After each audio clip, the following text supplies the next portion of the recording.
Élie, ce qui nous empêche d'être animés par ce zèle, cette détermination, que le Seigneur brise, renverse toute forteresse, tout obstacle en nous, qui nous empêche d'avoir cette détermination et de partir réellement sans enregistrer les freins en cours de route. Prions le Seigneur.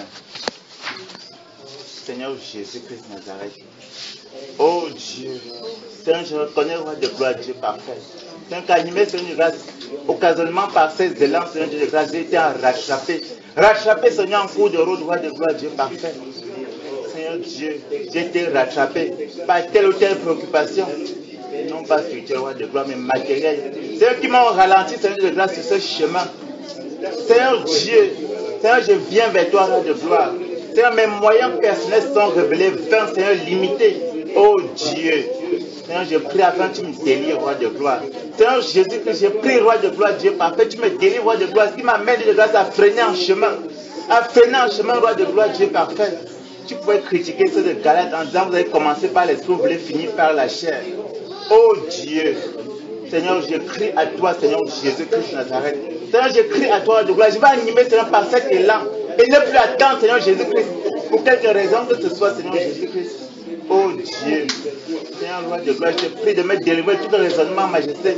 Seigneur, qui entrave, roi de gloire, mon élan. Seigneur, qui, Dieu de grâce, qui vient, Dieu de grâce, t'interposer, Dieu de grâce. Oh, pour ralentir, Dieu de grâce, mon élan, roi de gloire. Seigneur, je prie, oh Dieu, je lève, Seigneur, ma voix vers toi, te suppliant, roi de gloire. Seigneur, fais que tu interviennes, majesté. Seigneur, fais que tu interviennes. Que mon élan, Seigneur de grâce, soit définitif et permanent, Seigneur Jésus-Christ. Jusqu'au bout, Seigneur Jésus-Christ. Jusqu'au bout, Seigneur Jésus-Christ Nazareth, jusqu'à destination. Oh Seigneur Dieu, Seigneur Dieu de grâce, je t'en supplie. Je t'en supplie, viens au secours de mes limites, de mes faiblesses, roi de gloire, Dieu parfait. Seigneur, je te prie de me tenir, Seigneur, par la main. Seigneur, viens à notre secours, roi de gloire. Oh Dieu. Donc d'avoir cette détermination, d'être animé, Seigneur, par cette détermination. Et y tenir, Seigneur Dieu de grâce, par une foi en toi, Seigneur Dieu de grâce. Sans trêve, Seigneur, sans doute, oh Dieu. Seigneur, sans être rattrapé, roi de gloire, par la vanité de ce monde. Par la vanité, Seigneur de grâce, de ce monde. Seigneur, par les convoitises qui font la guerre à mon âme. Qui font la guerre, Seigneur de grâce, à nos âmes, Seigneur Jésus-Christ de Nazareth. Oh, c'est dans ce monde de plus en plus obscur, ténébreux, où tu nous appelles à briller, roi de gloire, Dieu parfait. Être comme des flambeaux de cette génération perverse et corrompue. Ténébreux, Seigneur Jésus-Christ. Oh, Seigneur, que ces signaux, Seigneur Jésus-Christ de Nazareth, m'interpellent suffisamment et me donnent de ne plus attendre, Seigneur Jésus-Christ. De ne plus attendre, Seigneur Jésus-Christ de Nazareth. Seigneur, j'ai des raisonnements, de grâce, des raisons aussi légitimes. Mais Seigneur, c'est des raisonnements qui ne valent rien devant toi. Seigneur, je prie, roi de gloire. Seigneur de grâce, j'ai besoin, Seigneur de grâce, de ton intervention en cette matière, roi de gloire. Je t'en supplie, majesté. Je t'en supplie, roi de gloire. Au nom puissant, Seigneur Jésus-Christ de Nazareth. Seigneur, j'ai besoin réellement de toi, majesté. Seigneur, tu connais le désir de mon cœur. Seigneur, tu connais le désir de mon cœur, roi de gloire. Seigneur Jésus-Christ, je te prie avant que tu le fasses. Seigneur, de le faire, Seigneur, pour nous rassembler ici, majesté, pour chacun d'entre nous. Oh Dieu. Seigneur, le fait, Seigneur, pour chacun d'entre nous. Seigneur, nous sommes animés, Seigneur, de grâce par cet élan. Cet élan, majesté, qui bouillonne, roi de gloire, Dieu parfait. Et qui bouillonne, qui va, Seigneur, de grâce en s'accroissant. Qui nous donne Dieu de grâce. D'être déterminé, roi de gloire, Dieu parfait. Seigneur, à te chercher. Sans attendre. Seigneur de grâce, à te lancer, Seigneur de grâce, à ta suite. À te chercher, roi de gloire. Et à te chercher de tout notre cœur, Seigneur Jésus-Christ de Nazareth. Et Seigneur de grâce, et que tu accomplis, Seigneur, pour nous ta promesse selon laquelle il te cherche, roi de gloire, te trouve, si te cherche de tout ton cœur, Seigneur Jésus-Christ. Que nous puissions, roi de gloire, te trouver, roi de gloire, Dieu parfait, et cheminer, Seigneur, avec toi, et cheminer avec toi, au nom puissant, Seigneur Jésus-Christ de Nazareth. Amen. Effectivement, quand on continue à prier, que ça nous accorde à trouver plaisir, trouver plaisir dans sa présence. Que ces moments de Dieu ne soient pas comme un fardeau pour nous. Pour au contraire, que ce soit un moment de réjouissance, un moment de joie, un moment de communion avec lui, afin que nous-mêmes nous puissions trouver plaisir en cela. Alléluia. Amen. Prions le Seigneur. Seigneur Jésus-Christ Nazareth. Oh Dieu. Seigneur, nous continuons de prier à toi, Seigneur de grâce. Nous présentons à toi, roi de gloire, Dieu Père. Seigneur Jésus-Christ, ça fait que tu de grâce. Seigneur, ce moment de jeûne, roi de gloire, c'est un moment qui nous rapproche de toi. Seigneur, notre cœur ayant pris plaisir, majesté. Pris plaisir, oh Dieu. Seigneur, à te chercher, roi de gloire, Dieu Père. Seigneur Dieu de grâce. Seigneur, que la traite de ce monde, majesté, ne soit plus de grâce. Au chapitre, roi de gloire, ne soit plus au rendez-vous. Seigneur, que les choses qui brillent dans ce monde, que les bons repas de grâce, ces mains esprits, roi de gloire, qui jaillit, roi de gloire, nous attiraient. Jésus de Nazareth, qu'on soit de grâce indifférent face à ces mains, roi de gloire, qui nous faisaient saliver. Seigneur, qu'on trouve plus que du plaisir, roi de gloire, Dieu parfait, à nous mortifier, roi de gloire, pour la gloire de ton Seigneur. À nous mortifier, Seigneur Jésus-Christ. Seigneur, quand ça nous donne trouver notre plaisir total, roi de gloire. Seigneur, que ce soit avec plaisir et non de grâce, comme en gémissant, comme en murmurant, oh Dieu de grâce. Seigneur, que ce ne soit pas comme un fardeau. Seigneur, je te prie, roi de gloire, donne-le plaisir dans ton moment, roi de gloire. Oh Dieu, que c'est un moment, roi de gloire, de joie. De joie, roi de gloire. De joie, oh Dieu. Une puissante offrir ce moment, roi de gloire, de parfait. Oh Dieu, trouvez plaisir en toi, Seigneur Jésus de Nazareth. Trouvez plaisir en toi. Au nom puissant de Jésus de Nazareth. Seigneur, je t'en supplie. Oh Seigneur Jésus de Nazareth. Seigneur, roi de gloire, parfait, change notre perception des choses.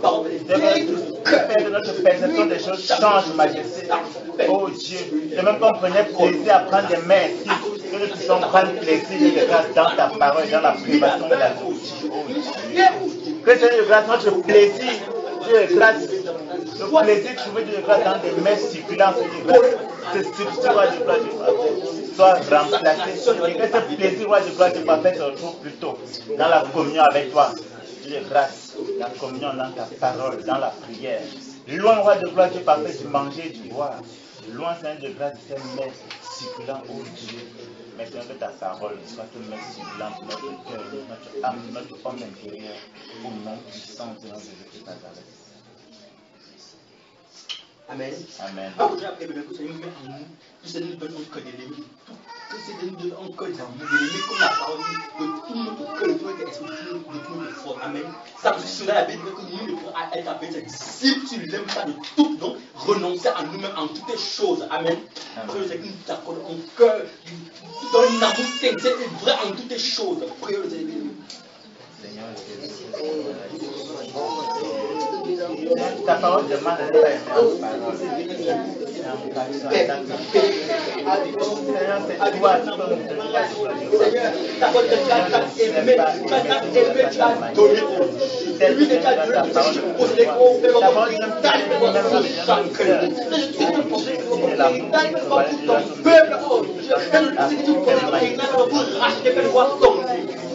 lui, c'est ça. À cause de l'amour, c'est chaque besoin. Accorde la grâce de te donner pouvoir. De te donner renoncer au pouvoir. Oui, mais quoi? De renoncer toutes choses pour ta grâce, pour ta gloire. Oui, c'est grâce. Accorde cette parole. Oui, même amour, c'est cet amour vrai. Oui, c'est cet amour. Oui, c'est ça intéresse, c'est cet amour. Oh, fait quoi? Ça,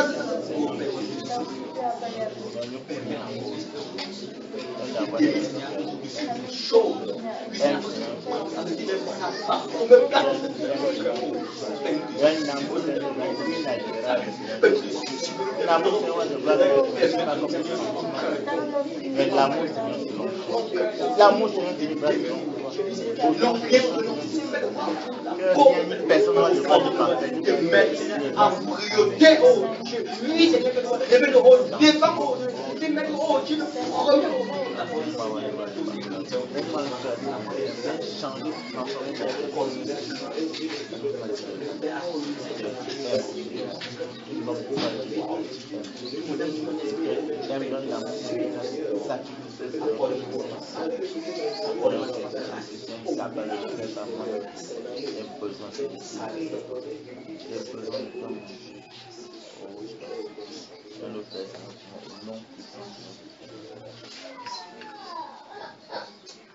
Alléluia. prière.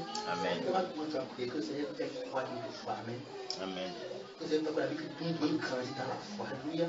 Que le Seigneur nous accorde la maturité dans la foi. Amen. Prions le Seigneur. Accorde grandit jour et nuit dans la foi. Priez. Oh Seigneur.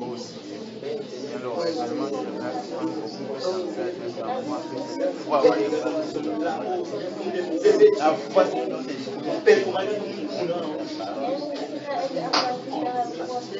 tu comprends pas?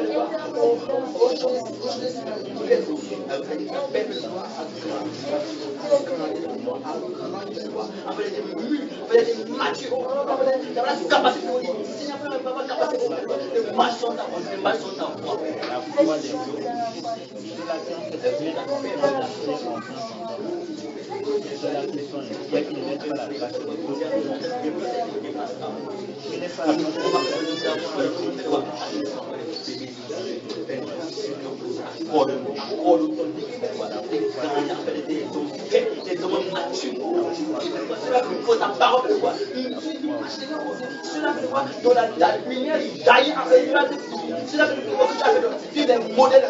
Cela veut dire que oh, c'est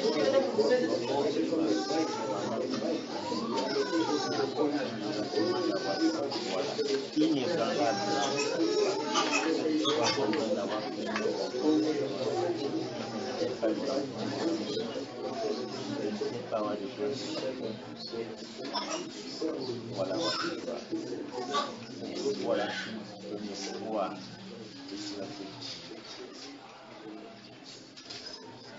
Alléluia. Amen. Vivement pour la paix, nous accordons avec les martyrs et Dieu la justice. Alléluia. Nous accordons avec les martyrs et Dieu la justice. La Bible dit qu'on est qui attendait le baptême de Saint-Esprit, il attendait la promesse. La Bible dit qu'il était juste, un homme pieux, un homme d'étonne. Et donc, tous les gens rendaient témoignage de lui. Il a est venu la terre. Amen. Pour venir essayer de communiquer au moins nécessaire comme cette connaît. Quand il manifeste Dieu de la justice. Amen. Prions le Seigneur.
Comment il est allumé, pour mon âme, donna sa vie, Seigneur Jésus-Christ, mon cœur est tout à toi, je t'adorerai toute ma vie,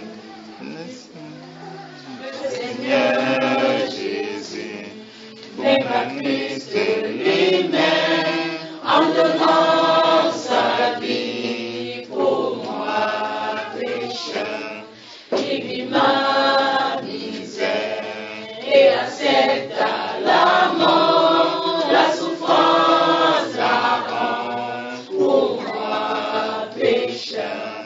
Laissez-moi, mes frères, comment le l'aimer, lui qui pour moi.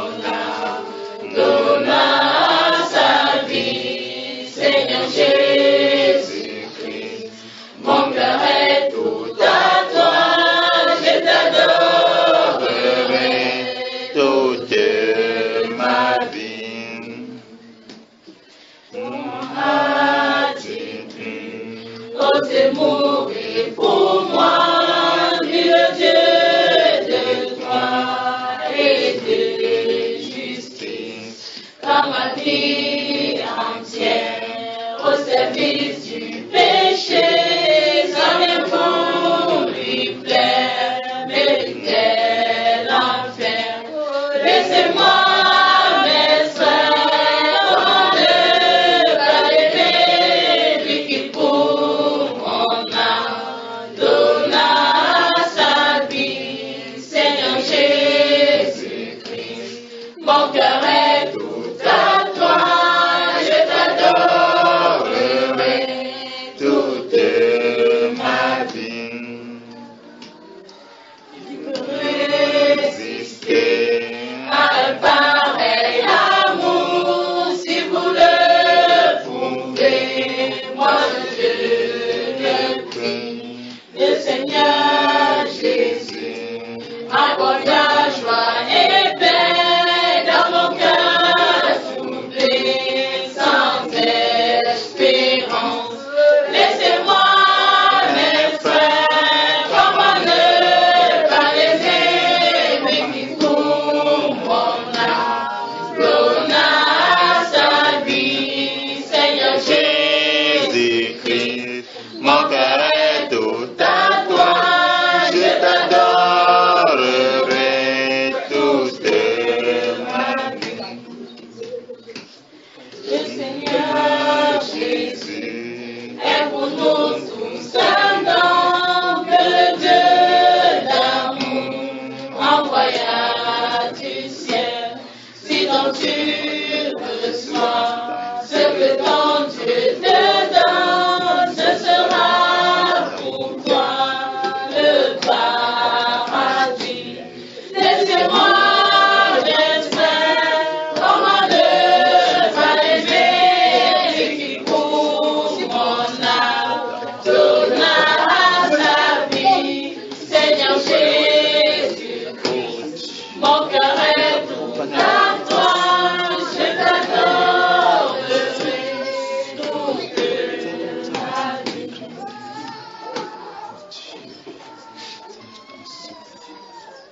Bien-aimés, est-ce qu'on peut prier que le Seigneur nous donne de considérer à sa juste valeur ce sacrifice qu'il a consenti pour nous et que nous puissions mener une vie légère, considérant le prix qu'il a payé pour nous sauver. Prions que le Seigneur nous donne de considérer à sa juste valeur ce sacrifice qu'il a consenti pour nous. Prions le Seigneur. Oh Dieu, Seigneur Jésus-Christ, Seigneur Jésus-Christ de Nazareth, Seigneur, oh Dieu, oh Seigneur, roi de gloire, délivre-moi de cette légèreté, roi de gloire, Dieu parfait. Seigneur Jésus-Christ de Nazareth, illumine les yeux de mon cœur, Seigneur Jésus-Christ. Seigneur, que je quitte cette vie superficielle, légère, roi de gloire, Dieu parfait. Oh Dieu, que puisse Seigneur de grâce, considérer de grâce ce sacrifice que tu as consenti à la croix, cette douleur, roi de gloire, Dieu parfait. Tu as volontairement accepté, roi de gloire. Seigneur, tu as subi le châtiment, oh Dieu, qui m'était réservé à cause de mes péchés. Seigneur Jésus, Seigneur, je t'en supplie, majesté, d'illuminer les yeux de mon cœur, roi de gloire. Seigneur, que je ne tiens pas pour profane, roi de gloire, ce sacrifice. Seigneur, roi de gloire, oh Dieu, que je quitte cette vie légère, oh Dieu de grâce, qui méprise le sacrifice que tu as consenti, majesté. C'est un seul clou, c'est un seul fouet, oh Dieu de grâce. Oh, ce sang qui a coulé, cette douleur, roi de gloire, Dieu parfait. Oh Seigneur, que je puisse me souvenir, Seigneur, de la douleur que tu as acceptée volontairement. Seigneur, mourir à ma place, souffrir à ma place, sentir, roi de gloire, Seigneur de grâce, subir cette sanction, Seigneur de grâce, à ma place. Seigneur, que je puisse m'en souvenir à sa juste valeur et arrêter, roi de gloire, de blaguer, Dieu de grâce, dans ma marche quotidienne. Dans ma marche quotidienne, Seigneur Jésus-Christ. Seigneur, que je puisse me souvenir, oh roi de gloire, et Seigneur de grâce, me ranger. Seigneur de grâce, majesté. Seigneur, m'appuyer sur toi pour être en règle avec toi jour après jour. Et croire que roi de gloire, Dieu parfait, sur le chemin de ma marche avec toi, majesté. Seigneur, je t'en supplie, que cette légèreté, roi de gloire, Dieu parfait, qui m'a caractérisé du Seigneur Jésus-Christ. Oh Dieu, je t'ai quitté. Viens pour entamer le véritable chemin de la consécration, majesté. Au nom puissant du Seigneur Jésus-Christ. À la croix, ô mourir mon sauveur, je suis venu brisé de douleur. La son sang purifie à mon cœur. À son nom la gloire. À son nom la gloire. À son nom la gloire. À son nom la gloire. La son sang purifie à mon cœur. À son nom la gloire. Ô fontaine effaçant le péché, donnant la vie au cœur desséché, là Jésus me retient attaché. À son nom la gloire. À son nom la gloire. À son nom la gloire. À son nom la gloire. Là Jésus me retient attaché. À son nom la gloire. Quelle merveille il va me sauver. Quand de sa voix je me fus chargé. À moi Jésus vint pour demeurer. À son nom la gloire. À son nom la gloire. À son nom la gloire. À moi Jésus vint pour demeurer. À son nom la gloire. Pauvre âme revient au pied du Sauveur, à la source ouverte à tout pécheur. Viens-y plonger, trouver le bonheur. À son nom la gloire. À son nom la gloire. À son nom la gloire. Viens-y plonger, trouver le bonheur. À son nom la gloire. Avec la tête baissée maintenant, le cœur prosterné, pensez à ce que le Seigneur Jésus a fait à la croix. Avec la tête baissée et le cœur prosterné,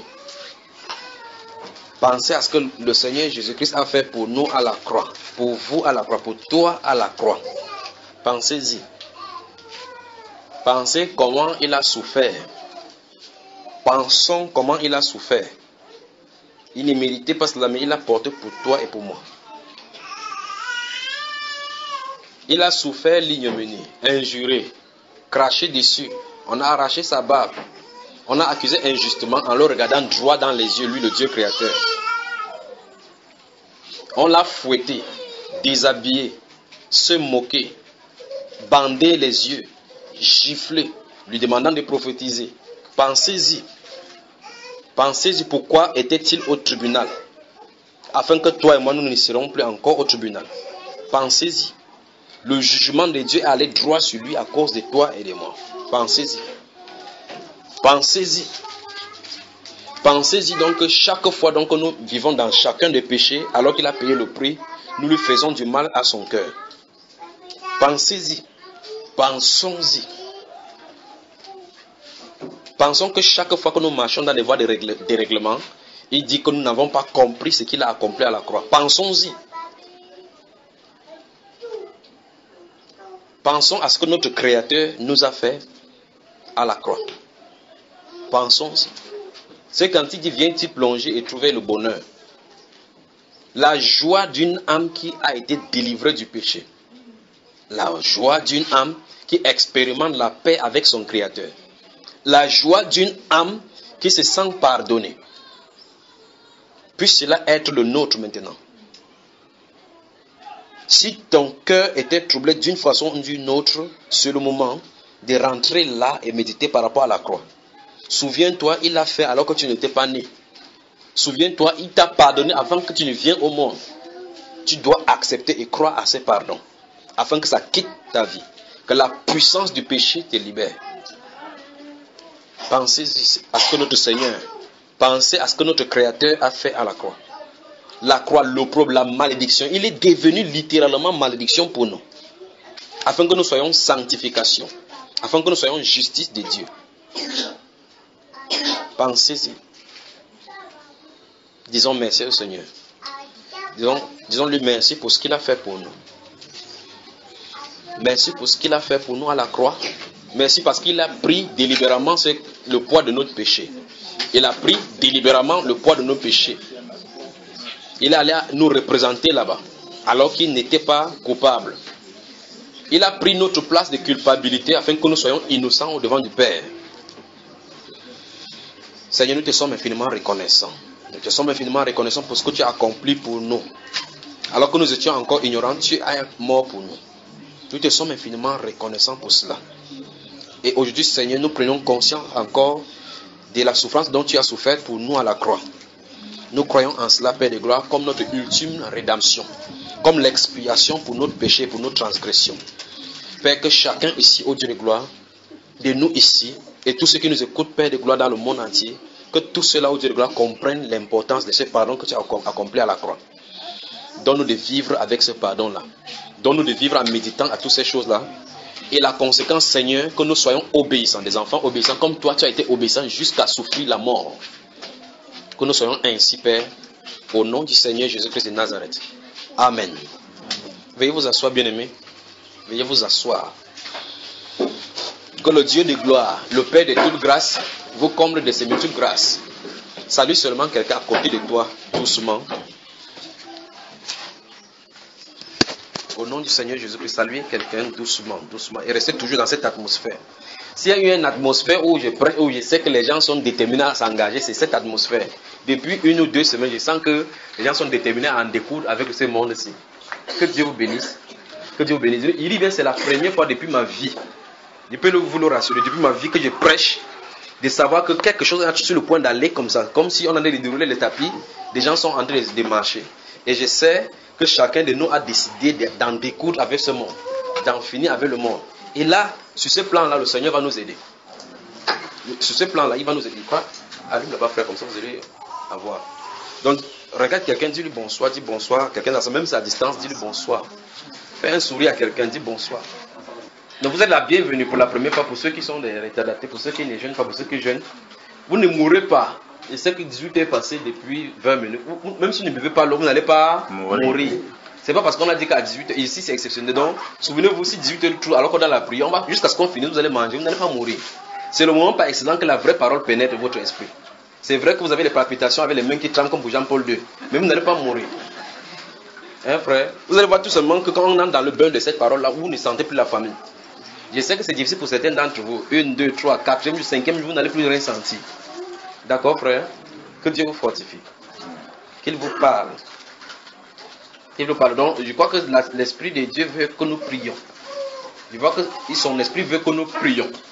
Et jusqu'à là, je comprends encore une chose, c'est que l'atmosphère que j'ai sentie en entrant ici, c'est qu'il y a le désir de prier. Vous avez quitté vos différentes maisons, ne priez pas comme il faut. Là, l'atmosphère qui est là, c'est l'atmosphère de prière. Qu'il faut prier. Vous voyez comment vous priez, vous sentez vous-même la différence. Parce qu'à la maison, vous baillez. Les enfants dérangent. Des choses, mais ici, vous voulez prier. Qu'est-ce que Dieu veut faire?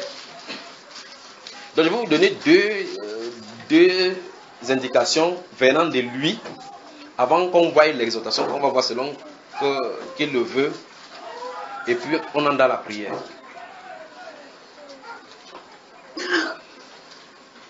Vérifiez que vous avez de vous-même enlevé les obstacles que vous pouvez enlever. Vérifiez de vous-même que vous avez enlevé les obstacles que vous pouvez enlever. Il dit cela avant d'avancer dans l'exhortation, là, avant que nous prions. Vérifiez de vous-même que les obstacles que vous pouvez vérifiez que les obstacles que vous pouvez enlever, vous les avez enlevés et enlevez-les effectivement. Donc je fais l'effort de vous être utile. La deuxième chose, c'est les obstacles que vous ne pouvez pas enlever, laissez-les lui. Faites ce que vous devez faire. D'accord, frère? J'espère que vous avez saisi. J'espère que vous avez saisi, n'est-ce pas, frère bien-aimé? Il dit, les obstacles, n'essayez pas de... En fait, de toute façon, vous pouvez tromper les hommes, mais vous ne pouvez pas tromper Dieu, le Dieu du ciel. Parce que je ne peux pas être en prière avec vous. Il me dit que les gens au milieu de toi continuent d'avoir les musiques mondaines. Ils m'adorent avec les lèvres, ils ont encore les musiques mondaines, en secret. Je ne peux pas prier et que ça se passe comme ça. Je ne veux pas venir devant quelqu'un pour dire que c'est toi. Vous savez. Donc il faut qu'il parle de cette façon-ci. Je ne peux pas me mettre en prière pour vous. Et puis j'entends cela. Ça ne peut pas me réjouir. Ce n'est pas possible que quelqu'un qui chante pour le Seigneur, après a un CD ou bien une musique mondaine dans son téléphone pour écouter par la suite. Ce n'est pas possible. Je recommence encore. Enlevez ce que vous pouvez enlever. Ce n'est pas Dieu qui va descendre du ciel pour effacer ça de ton téléphone. Ce n'est pas le Dieu qui va se décider pour venir enlever ça de ta maison. Tant que tu n'as pas compris que ces choses-là, ce sont les œuvres de l'esprit. Et écouter ça, c'est écouter celui qui est derrière et par conséquent l'adorer. Vous n'allez pas avancer. Vous ne pouvez pas faire ces choses-là. C'est vrai que le monde a utilisé des philosophies en disant qu'il n'y a pas de mal à cela. Ce n'est pas selon le monde. C'est selon le jugement de Dieu. Ce qu'il lui a appelé péché, n'appelons pas ça autre chose. Vous saisissez? J'espère que vous avez sur les deux volets. Premier volet, c'est que vous pouvez le faire, enlever par vous-même. C'est que je ne vais pas m'avancer vers quelqu'un pour dire que c'est toi. Deuxième chose, c'est que vous ne pouvez pas enlever. Il y a des choses sur lesquelles vous avez prié plusieurs fois. Plusieurs fois, ça n'enlève pas. Ça ne sort pas. Ne vous inquiétez pas, Dieu est au courant. Vous allez voir seulement à l'issue de ce jeûne ce qui va réussir. Nous, c'est la première étape. Vous voulez, on commence dans la parole. Allons-y, ouvrons le livre de Josué. Merci Père. Donc c'est parti, on va lire beaucoup d'écritures. Beaucoup d'écritures. Donc en ce troisième jour de jeûne, je prie que le Saint-Esprit de Dieu vivant vous fortifie. Et souvenez-vous, il désire parler. Il désire que vous ayez cette communion avec lui. Il désire cela. Donc prenez cela au sérieux. Prenez cela au sérieux. Vous n'avez pas écouté, si vous n'avez pas suivi l'instruction, laissez de côté, ça ne vous concerne pas. N'allez pas faire la grève de la faim. Josué.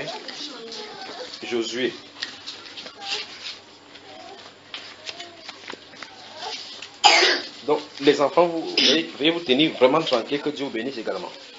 Et je prie que vous grandissez dans cette crainte-là. Que s'il ne vient pas à notre génération, que vous soyez les fers de lance pour relayer son message dans le monde entier. Josué chapitre 7. Ne tolérez pas de péché. Ne tolérons pas.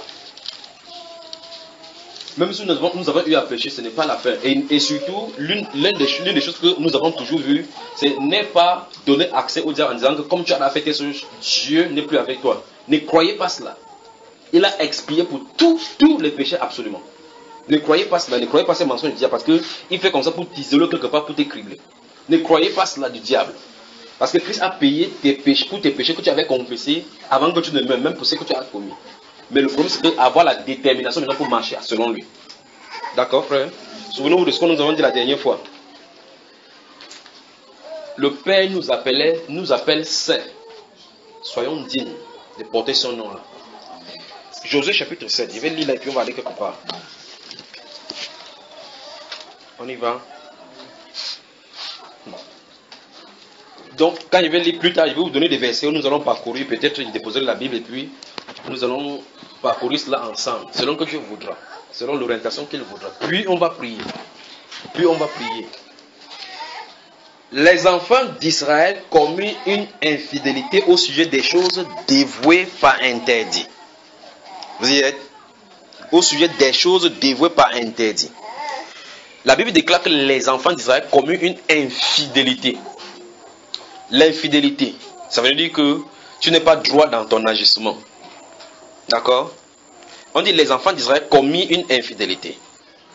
Au sujet, on identifie la chose pour laquelle ils ont commis l'infidélité. Vous dites, on dit les choses dévouées par interdit. Quand vous voyez cette expression dans la Bible, les choses dévouées par interdit, ce sont les choses que Dieu avait vouées à la destruction.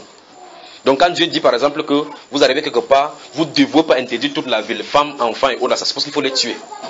Donc si tu arrives, tu ne tues pas une femme, ça veut dire que tu as refusé l'ordre du Seigneur. Vous suivez, bien aimé?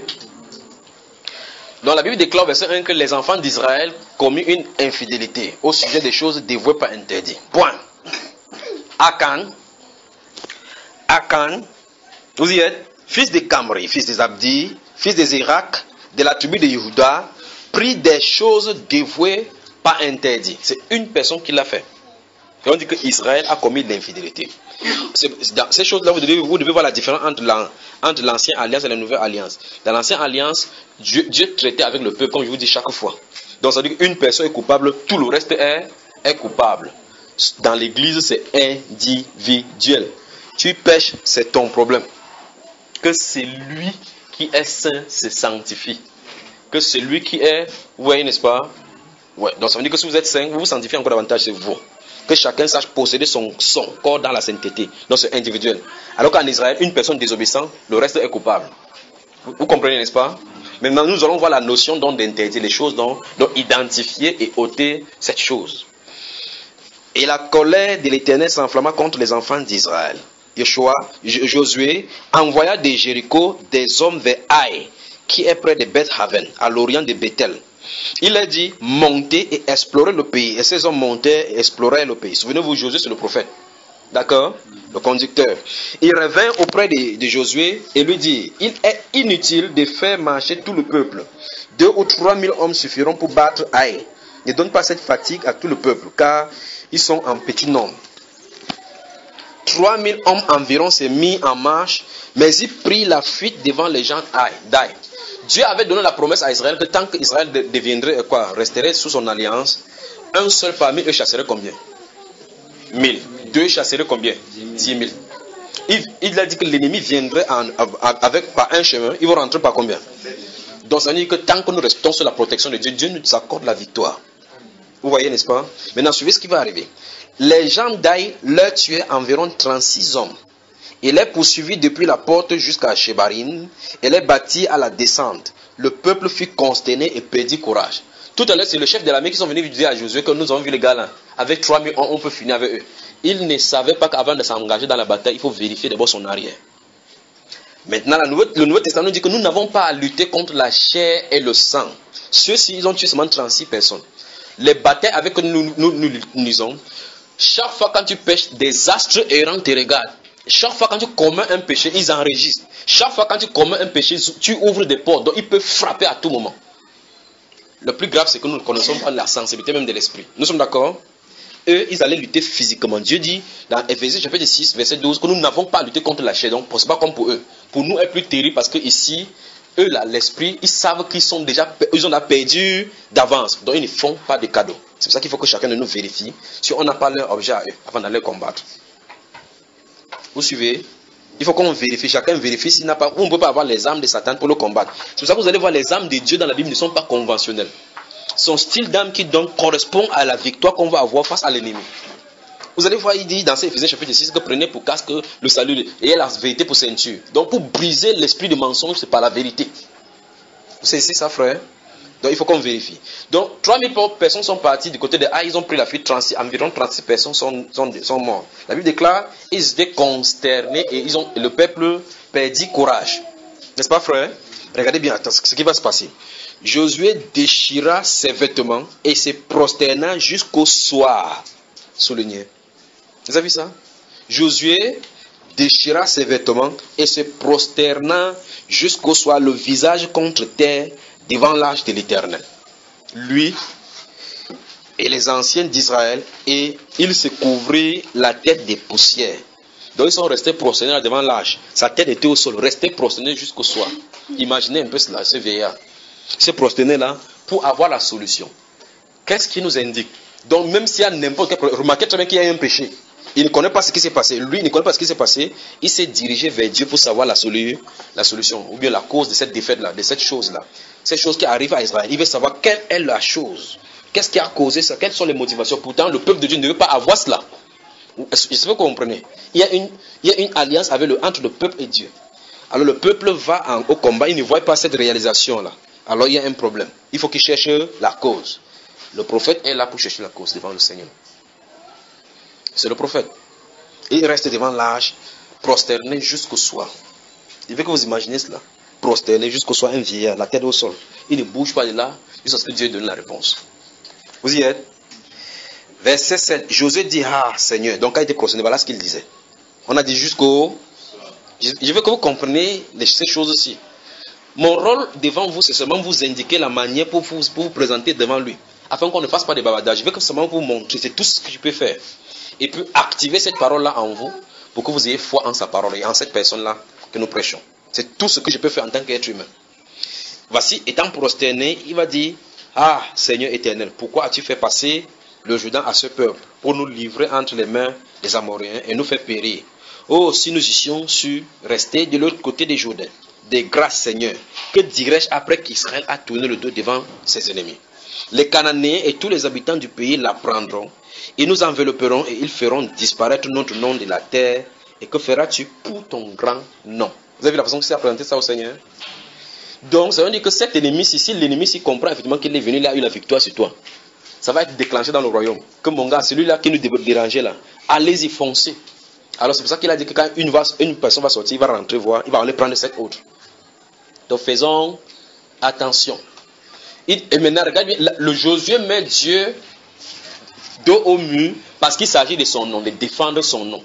Israël porte son nom. Israël. Il porte son nom. Donc il faut qu'il défende ce nom-là. Il ne défend pas le peuple là. Il défend le nom de Dieu. Vous saisissez ça? Seigneur, tu as dit que tu bâtiras ton église et les portes du séjour des monts ne prévaudront point contre elle.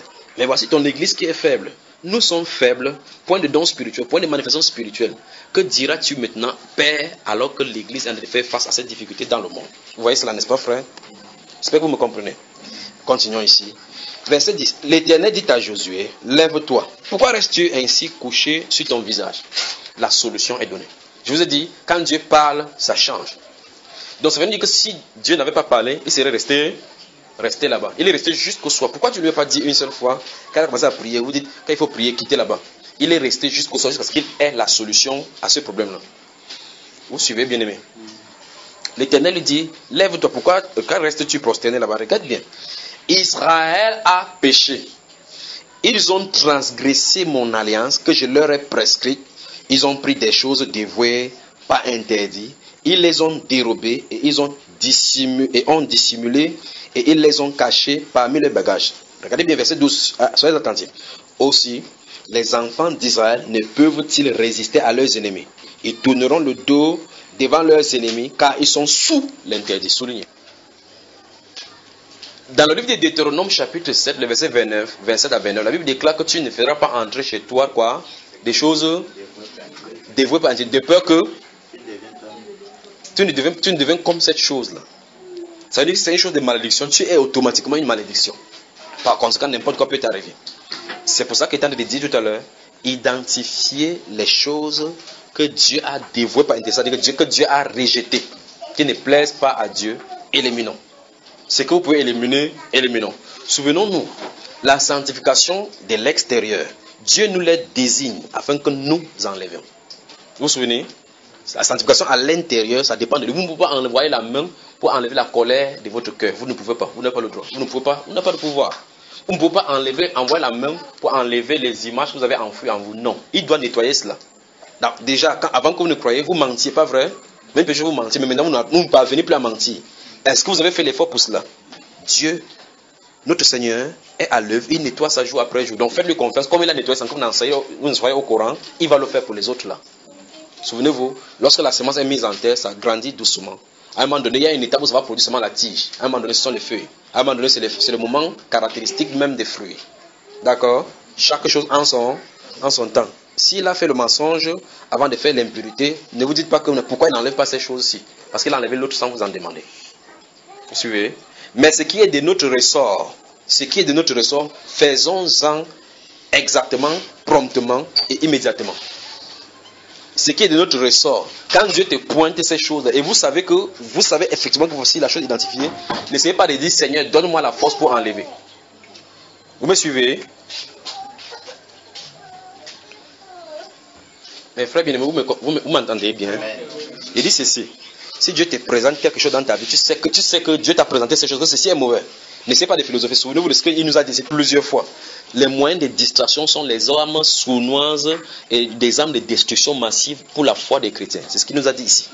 Il nous a dit que les moyens de distraction sont des armes sournoises. Sournoises pourquoi? Parce que vous ne voyez pas cela passer. Ça ne fait pas de bruit. Mais au profond, ça détruit la foi. N'est-ce pas, frère? Donc faisons attention. Ce qui te montre comme étant un objet, une chose ne veut pas intéresser. C'est-à-dire que quelque chose qui crée handicap. C'est pour cela qu'il a dit. Il a dit que enlève les obstacles devant de mon peuple. Enlève. Donc qu'est-ce qu'il peut faire? Il ne peut pas venir porter cela. Il faut que je vous indique qu'il y a des choses devant vous dont le Seigneur ne veut pas. Enlever et observer. Souvenez-vous également ce qu'il a dit la dernière fois. Il dit que sa main n'est pas courte pour sauver. Ce sont les crimes qui créent une séparation entre nous et lui. Donc il faut que ces choses-là soient identifiées et enlevées. Si vous n'identifiez pas, vous restez tranquille, vous ne voyez rien dans vos vies, vous avez un problème. Vous avez un problème. Si vous n'aviez pas quelque chose au milieu de vous, vous serez en communion avec lui parfaitement. Donc s'il n'y a pas la communion parfaite, alors il y a un obstacle. Continuez seulement à sonder. Quand il vous montre, vous serez surpris. Il y a des choses qu'il n'ose pas encore dire. Avançons ici. Donc il dit, dans ce verset 11, il dit, Israël a péché, ils ont transgressé mon alliance que je leur ai prescrite. Ils ont pris des choses dévouées par interdit. Ils les ont dérobées et ont dissimulé et les ont cachées parmi leurs bagages. Aussi, les enfants d'Israël ne peuvent-ils résister à leurs ennemis? Ils tourneront le dos. Donc tant que cette situation n'est pas réglée, ils ne peuvent pas avancer. Vous avez vu ça, frère? Vous avez vu, bien aimé? Donc, identifiez des choses qui sont des obstacles. Ce que vous savez être un obstacle. Pour ceux que vous ne savez pas, et que ça se trouve certainement dans vos vies, continuons pendant ce moment, c'est prier et observer. Tout à l'heure, on va prier. Suivez seulement ce qu'on va rester dans la prière. Vous allez voir ce que le Seigneur va faire. On peut avancer. 1 Thessaloniciens, chapitre 4.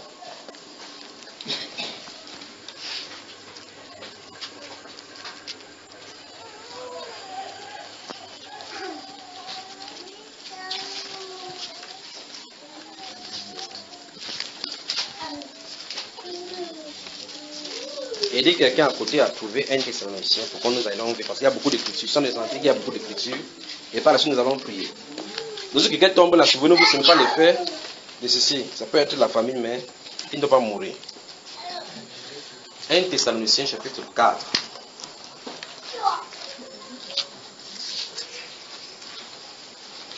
Si on pouvait avoir seulement un moment comme ça où chacun est dans la famille, où on peut prêcher comme ça 2 jours. On reste, on prêche, on prie, on prêche, on prie. Vous allez sortir ici, même vos cheveux vont prophétiser. Je vous dis. 1 Thessaloniciens chapitre 4, tout le monde dit, hein? 1 Thessaloniciens chapitre 4. Au reste, frères, puisque vous avez appris de nous comment vous devez vous conduire et plaire à Dieu. J'espère que vous voyez. Écoutez très attentivement. Non, pas jouer dehors. Il dit que puisque vous avez appris de nous, ah mon Dieu, puisque vous avez appris de nous comment vous devez vous conduire et plaire à Dieu. J'espère que vous comprenez la phrase. Il y a une instruction qui a été donnée par les apôtres qu'en suivant, de cette façon-là, on marche bien. Et puis dans ce cas, Dieu, nous sommes agréables à Dieu. Dans Romains chapitre 12, verset 2, il dit que je vous exhorte, donc frère, à offrir vos corps comme un sacrifice vivant, saint. Vous voyez? Donc en suivant ces instructions-ci, vous savez très bien que vous êtes en règle avec le Seigneur. C'est pour ça que l'apôtre Paul va dire paix sur toute âme qui va suivre ces règles-là, n'est-ce pas? Et sur Israël de Dieu. Il dit, au reste, frères, puisque vous avez appris de nous comment vous devez vous conduire, la conduite, la marche, la façon de vivre en tant qu'un chrétien. Et plaire à Dieu. Ça veut dire que si on se conduit comme ça, on fait comment? On plaît à Dieu. Et que c'est là ce que vous faites. Nous vous prions et nous vous conjurons au nom du Seigneur Jésus de marcher à cet égard des progrès en. Donc ça veut dire que si vous plaisez à Dieu, il n'y a pas une position stagnante, avancée. C'est pour cela que depuis, vous voyez effectivement qu'on parle toujours de la sanctification, repentance, les gens sont surpris. Parce que le message sort d'une certaine façon, vous voyez effectivement qu'il y a encore des choses à enlever. Le message sort d'une certaine façon qu'il y a encore, suivez les enfants là. Le message sort comme ça qu'il y a encore telle autre chose à enlever. Vous voyez effectivement, on a de progresser. On peut pas autrement. Sinon, si on avait prêché tout sur la repentance et la sanctification, c'est que normalement, ce serait terminé. Mais comme il a dit, celui qui est saint, qui se sanctifie, encore il y aura toujours un sujet de sanctification, puisque le monde crée des choses chaque jour pour nous souiller. Il faut que Dieu nettoie cela. Et nous sommes au milieu de chaque jour. Donc ici il dit, verset 2, vous savez, en effet, quel précepte souligné. Quel précepte nous vous avons donné. Vous avez vu les préceptes que nous avons donnés, pas que pour eux, de la part Seigneur Jésus-Christ de Nazareth. De quelqu'un de lire la Bible, il dit que non, c'est Paul qui dit ça. Il ne sait même pas ce qu'il en a parlé. Il dit que vous savez quel précepte nous vous avons donné de la part de Jésus. Donc il s'est présenté, il prêchait, c'est Jésus qui a ordonné. Si l'Église peut seulement comprendre ceci, que nous devons mettre l'intelligence de côté et dire, Paul a dit, Jésus a dit, parce que le Seigneur avait dit que enseignez à observer tout ce que je vous ai prescrit. Il vient là, il se tient. Il dit, si quelqu'un se croit être inspiré, qui reconnaît que c'est un commandement du Seigneur. Jésus a dit ça où? L'évangile qui est prêche n'est pas de moi, ce n'est ni d'un homme, je n'ai ni appris, c'est par révélation de Jésus-Christ. Il n'était pas obligé de dire ça quand il était sur la terre. Il a dit que j'ai encore d'autres choses à vous dire, vous ne pouvez pas le porter. Quand le Saint-Esprit vient, il va vous conduire là-dedans. Vous savez ça, frère? Donc il dit que vous savez en effet quel précepte nous avons donné de la part du Seigneur Jésus. Donc quand vous lisez les écrits des apôtres, sachez que c'est pas eux, il ne s'agit pas de leur pensée, il s'agit des instructions, des directions et des préceptes du Seigneur. Pourquoi? Je bâtirai mon église, pour bâtir l'église. Maintenant quand il dit, c'est que Dieu veut, souligner. Donc il veut dire là que ce qui va suivre maintenant c'est la volonté de Dieu. Donc il a parlé aux gens déjà qui marchent et qui plaisent à Dieu. Il a remarqué très bien, ceci, il dit que c'est là ce que vous faites. C'est ce qu'il a dit au verset 1, que vous faites déjà ça. Après il leur dit encore une autre instruction, ce que Dieu veut c'est. Il ajoute, donc ceux-ci avaient écouté un certain niveau des prédications où il marchait, il plaisait à Dieu. Maintenant là il ajoute encore autre chose. Ce que Dieu veut c'est votre sanctification. Donc Dieu ne veut pas plus ta guérison physique, ta prospérité physique comme la sanctification. Son but ultime, c'est de nous faire ressembler à son Fils Jésus-Christ. C'est son but là-bas. Vous suivez bien aimé. Son but ultime, c'est de nous faire ressembler au Seigneur Jésus-Christ. Dieu va donc user des moyens qu'il a à sa disposition et dont il s'est frayé pour nous rendre à cette image-là, si nous sommes appelés de lui. Ceux qu'il a connus d'avance, il les a aussi prédestinés à être semblables à l'image de son Fils. Ceux qui ne sont pas appelés ne peuvent pas comprendre ce genre de choses. Ils vont juste dire Dieu n'est pas important, c'est pas important de faire telle chose. Vous pensez que Dieu entre dans les détails comme ça. Vous pensez que Dieu, je vous rappelle que le Dieu de la Bible a puni tout un pays à cause des ha-ha. Vous savez ça, frère? Ils ont dit ha-ha, Dieu les a punis. Vous avez ça, qui a lu ça dans sa Bible? C'est où ça se trouve où, Jimmy? Dehors là, ça bavarde trop. Oui, c'est l'élève du professeur Théma. Où ça, frère Jimmy? Lui, il a dit haha, donc tu vas le punir, pas vrai? Il a encore dit.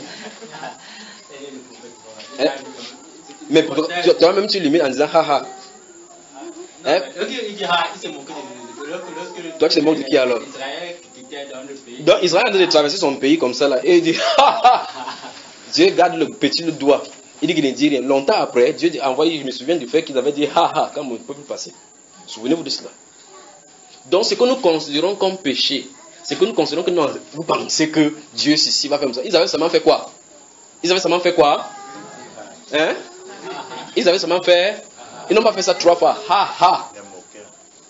Ha ha. C'était suffisant pour que Dieu décime tout le pays. Imaginez seulement ce Dieu-là. Non, Dieu, vous êtes trop radicaux. Tu es même trapèze. Il ne faut pas être carré évangéliste. Vous parlez. Le moment être carré, il faut mettre un point. Un point que tu ne bouges même plus. Faisons attention, parce que les jugements de Dieu ne sont pas nos jugements. C'est pour ça qu'il faut que nous nous transportons au niveau de son standard. Amen. Pour savoir comment il est. Parce que si nous nous jugeons à notre niveau, quand il va présenter son jugement, ça va dissoudre au-devant de nous. Donc ici, il dit, c'est que Dieu veut. Donc c'est sa volonté ici. Si quelqu'un lit la Bible et ne sait pas ce que Dieu veut de lui, il faut qu'il lise ça. C'est que Dieu veut. Après, il dit, c'est votre sanctification. Alors maintenant, puisque nous parlons de méditation, tu t'assois là-bas, il dit, c'est quoi donc la sanctification? Sanctifier, ça veut dire que nettoyer. Okay. Nettoyer de quoi? C'est là alors, cette réponse ici va te pousser à comprendre tout ce qu'on prêche depuis. Nettoyer de quoi? Si on te nettoie, ça suppose que tu as été souillé. Mais si tu n'es pas conscient que tu as été souillé, il y a un problème. Il faut d'abord te nettoyer pour que ta conscience s'ouvre. Pour que tu commences à comprendre la gravité du monde où on se trouve. Le monde est ses attraits. Imaginez seulement ce verset. Si quelqu'un aime le monde, ou les choses qui sont dans le monde, l'amour du Père n'est pas en lui. Cette personne se dit, j'aime Dieu, j'aime Dieu. Tu dis que, regarde le football, tu suis le football, ça c'est la sueur coule sur toi. Mais tu ne peux pas prier, ça c'est la sueur coule sur toi. Il dit que non, où est le mal à cela? Il ne sait pas effectivement que son cœur est attaché là-bas. Mais la façon de faire, la routine de faire dans la religion, fait qu'il pense qu'il est en règle avec le Seigneur. Et après, il sera surpris. Qu'il appelait Seigneur, Seigneur, et le Seigneur va dire, je ne te connais pas. C'est pour ça que Dieu ne veut pas le cœur partagé. C'est pour ça qu'il appelle adultère. Quelqu'un qui a un cœur partagé. Si quelqu'un aime le monde ou les choses qui sont dans le monde, l'amour du Père n'est point en lui, donc, même s'il dit, il a laissé tromper. Parce que le Seigneur lui dit que son amour en quelqu'un consiste à conduire cette personne à obéir à ses commandements. Ça bava trop là dehors. Son amour conduit quelqu'un à obéir à ses commandements. Il a donc dit que celui qui l'aime garde ses commandements. Celui qui ne l'aime pas, il ne se gêne pas pour garder ses commandements.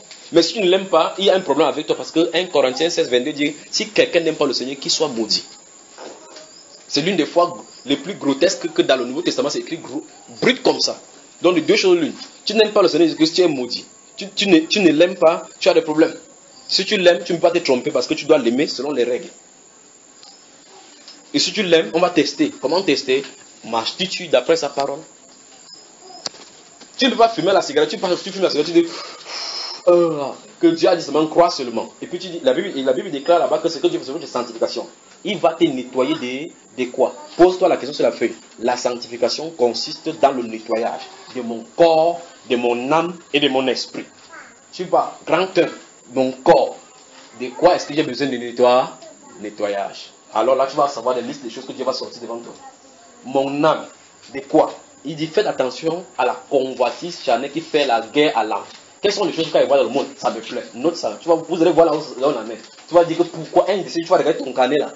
Après, dis, pourquoi suis-je vraiment revenu dans ce monde? Vous devez faire ce travail pour votre âme. Vous devez faire ce travail pour votre esprit et pour votre corps pour savoir de quoi il est question de la vraie sanctification. Là, c'est les préceptes qui sont donnés. Ce que Dieu veut, c'est votre sanctification. Et 1 Thessaloniciens 6, au chapitre 5, le verset 23 dit que tout votre être, corps, âme et esprit soit gardé irrépréhensible à la venue du Seigneur Jésus. Irrépréhensible. Tu vois Jacques Boris parce que dans la nuit tu deviens Jacques Boris. C'est toi qui cours dans le film pour tuer les gens. Parce que ça a absorbé ton âme. C'est essayé. Hein, mais bien aimé. Un temps tu vois Nollywood juste parce que tu joues même l'acteur dans le film dans la nuit. Nollywood, c'est toi qui étais là-bas au Nigeria pour jouer maintenant. Pourquoi? Parce que les pensées sont absorbées. Rêver pour le royaume, c'est un problème. Quand tu rêves, si c'est pour le royaume, c'est que c'est le feu que tu vas voir. Bon, avançons ici. C'est que Dieu veut, c'est votre sanctification. Point virgule. C'est que vous avez suivi? C'est l'apôtre Paul qui a donné l'instruction. C'est que vous vous abstenez. Soulignez le mot abstenir. C'est que vous vous absteniez quoi? De l'impudicité. On doit s'abstenir, donc arrêter de faire, s'empêcher de faire. Il dit ce que Dieu veut, c'est ça. Souvenez-vous de ce que nous avons lu la dernière fois. Lorsque nous lisions ici, à 2 Pierre au chapitre 4, nous parlions de l'autre, de son âme juste qui était tourmentée au milieu de ce peuple corrompu. Après, il a dit que le Seigneur s'est délivré le juste des tribulations, des tentations, n'est-ce pas? Et réservé les impies pour être punis au jour du jugement. Après, il dit, ceux surtout qui courent après la chair dans les désirs d'impureté. C'est ce qu'on avait lu. Donc, le péché sexuel, c'est terrible devant le Seigneur. Sur toutes ses formes. Il dit, c'est que vous vous absteniez de l'impudicité. Donc, ça veut dire que si quelqu'un a un obstacle devant lui, que c'est l'impudicité, la Bible nous donne l'ordre ici de s'abstenir. Pourquoi? Parce que ceci, c'est de l'extérieur. Vous avez vu cela, n'est-ce pas? Maintenant, il dit, c'est que chacun sache posséder son corps dans la sainteté et l'honnêteté. Donc, vous devez maîtriser votre corps. Vous devrez le faire. Ça me surprend donc qu'on lise comme ça, on peut traverser là de l'intérieur, on met les couleurs chapeau, on traverse. Pourtant, on est en train de donner les instructions, que ce sont les préceptes divins ici, que nous devons suivre. Sainteté, c'est que je sache maîtriser mon corps dans la sainteté. Alors pour les femmes, ça veut dire quoi? Ça suppose qu'il ne faut pas que je m'habille et que quelqu'un puisse me convoiter. Il faut que j'enveloppe ce corps pour que ça ne soit pas source de convoitise et d'impureté. Vous voyez les choses que ça implique, n'est-ce pas? Si je suis un homme, il faut que j'en fasse autant pour que je ne tire pas l'attention de quelqu'un. Vous voyez ce qu'il en est, n'est-ce pas, frère? C'est que chacun sache posséder son corps dans la sainteté et l'honnêteté sans vous livrer. Vous avez vu? Dans ce cas, si quelqu'un fait, c'est lui qui se livre. Sans vous livrer à une convoitise passionnée. Comme font les païens qui ne connaissent pas Dieu. Donc, si les païens font quelque chose, tu fais dans la passion de la chair, vous êtes identiques. S'ils sont condamnés, tu es condamné. Souvenez-vous de ce sont les institutions que il a commencé par dire c'est ce que Dieu veut. Puis il a décidé c'est que. Vous allez les suivre, bien aimés. Vous me suivez ici? Ok, suivons ici. C'est que personne n'use envers son frère des fraudes, vous y êtes, et des cupidités dans des affaires. Mais c'est quand même terrible. Vous avez vu ça? Soulignez, puis je vais vous parler. Toutes les fois où vous avez été malhonnête entre les frères, d'abord, résolvez ces problèmes. Si vous avez menti un frère ou une soeur d'une certaine façon, menti pour qu'elle puisse donner de l'argent, souvenez-vous, Dieu a vu cela. Souvenez-vous, vous devez régler ça ce soir avant de sortir. Il dit, si vous avez menti à quelqu'un, dit des choses, des histoires, pour que cette personne-là puisse vous donner de l'argent, faites attention. Il dit que c'est que personne n'use des fraudes envers son frère et des cupidités dans les affaires. Vous faites les affaires, des marchandages, tu trompes ton frère. Faites attention. Souvenez-vous de Romains chapitre 13, verset 8, où il est dit que ne devez rien à personne, sinon de vous aimer les uns les autres. Vous devez rembourser vos dettes. Vous devez restituer les choses malhonnêtement acquises. Vous devez le faire. C'est un impératif. Sinon, vous avez Dieu au devant de vous. En fait, qu'est-ce qu'il dit? Il dit, parce que le Seigneur tire vengeance de toutes ces choses, comme nous vous l'avons déjà attesté. Vous avez vu celui? C'est le Nouveau Testament ici. 2 fois dans le Nouveau Testament, ils vont parler de ces choses. Dans le livre de Jacques, parlant de ceux qui moissonnent dans le champ des riches, et on les traite, il dit que voici le salaire de ceux des ouvriers qui ont moissonné vos champs, dont vous avez frustré cri. Et le cri est monté dans les oreilles de Seigneur des armées. Quand on l'appelle le Seigneur des armées, ça veut dire qu'il faut faire attention, le Dieu du jugement. Mais pourtant, nous sommes sous la grâce. Ici, l'apôtre Paul dit que nous avons attesté comme ça, nous avons dit que Dieu tire vengeance de ces choses-là. Donc, c'est pour dire quoi? Régler ces problèmes, c'est pour que le Dieu du vengeance ne vienne pas sur vous. Avez-vous été malhonnête dans les transactions? Réglez la situation. C'est quand même terrible qu'un frère puisse vendre quelque chose à un autre frère, il multiplie. Le mensonge dans le business. Tu as acheté à combien? Tu as acheté à 4 000, à toi il te vend ça à 8 000 seulement. Alors qu'il a acheté comme ça, peut-être à 2 000. Fraude dans les affaires. Vous me regardez comme ça, là, vous ne parlez pas. Allez réfléchir, chacun sur sa part. Donc vous avez des malhonnêtetés à enlever. Je vous indique tout simplement les façons pour que vous enlevez les obstacles. C'est tout ce que je sais faire. J'indique seulement. C'est les obstacles à enlever pour avancer avec le Seigneur. Sinon, vous ne bougerez pas. Vous montez, vous fuyez en disant que ici on bavarde trop. On dit trop, c'est vérité, la fuite, vous allez n'importe où. Tant que vous n'aurez pas enlevé ça, vous n'avancerez pas avec le Seigneur.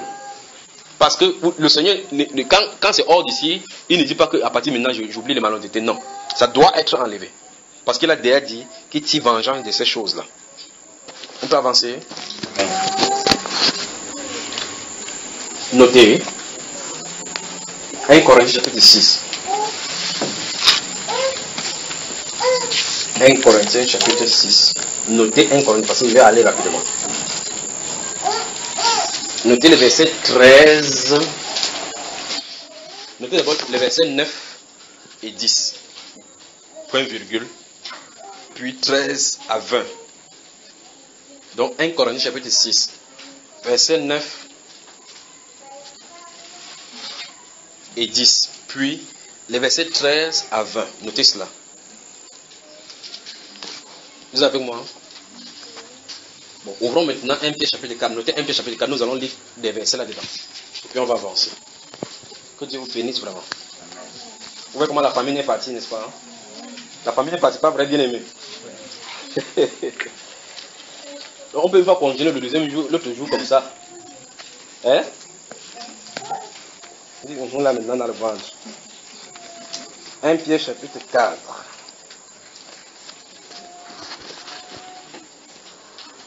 Lisons doucement et laissons seulement le Saint-Esprit nous guider selon qu'il va nous guider. Vous êtes d'accord? Suivons. Ainsi donc, il dit 1 Pierre chapitre 4, aidez quelqu'un qui ne sait pas ouvrir à côté de vous d'ouvrir. Je veux que chacun de nous, que nous soyons à la page. Nous suivons ces choses-ci. 1 Pierre au chapitre 4. Ainsi donc, Christ ayant souffert dans la chair, vous aussi. Souvenez-vous de ce que vous allez toujours voir ce même principe dans le Nouveau Testament.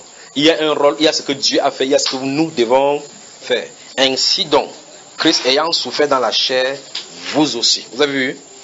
Vous aussi, armez-vous de la même pensée. Vous entendez ça? Car celui qui a souffert dans la chair en a fini avec le péché. C'est pour dire quoi concrètement? C'est pour dire que les choses du monde qui s'attachent à nous pour nous pousser au péché sont des choses délicieuses.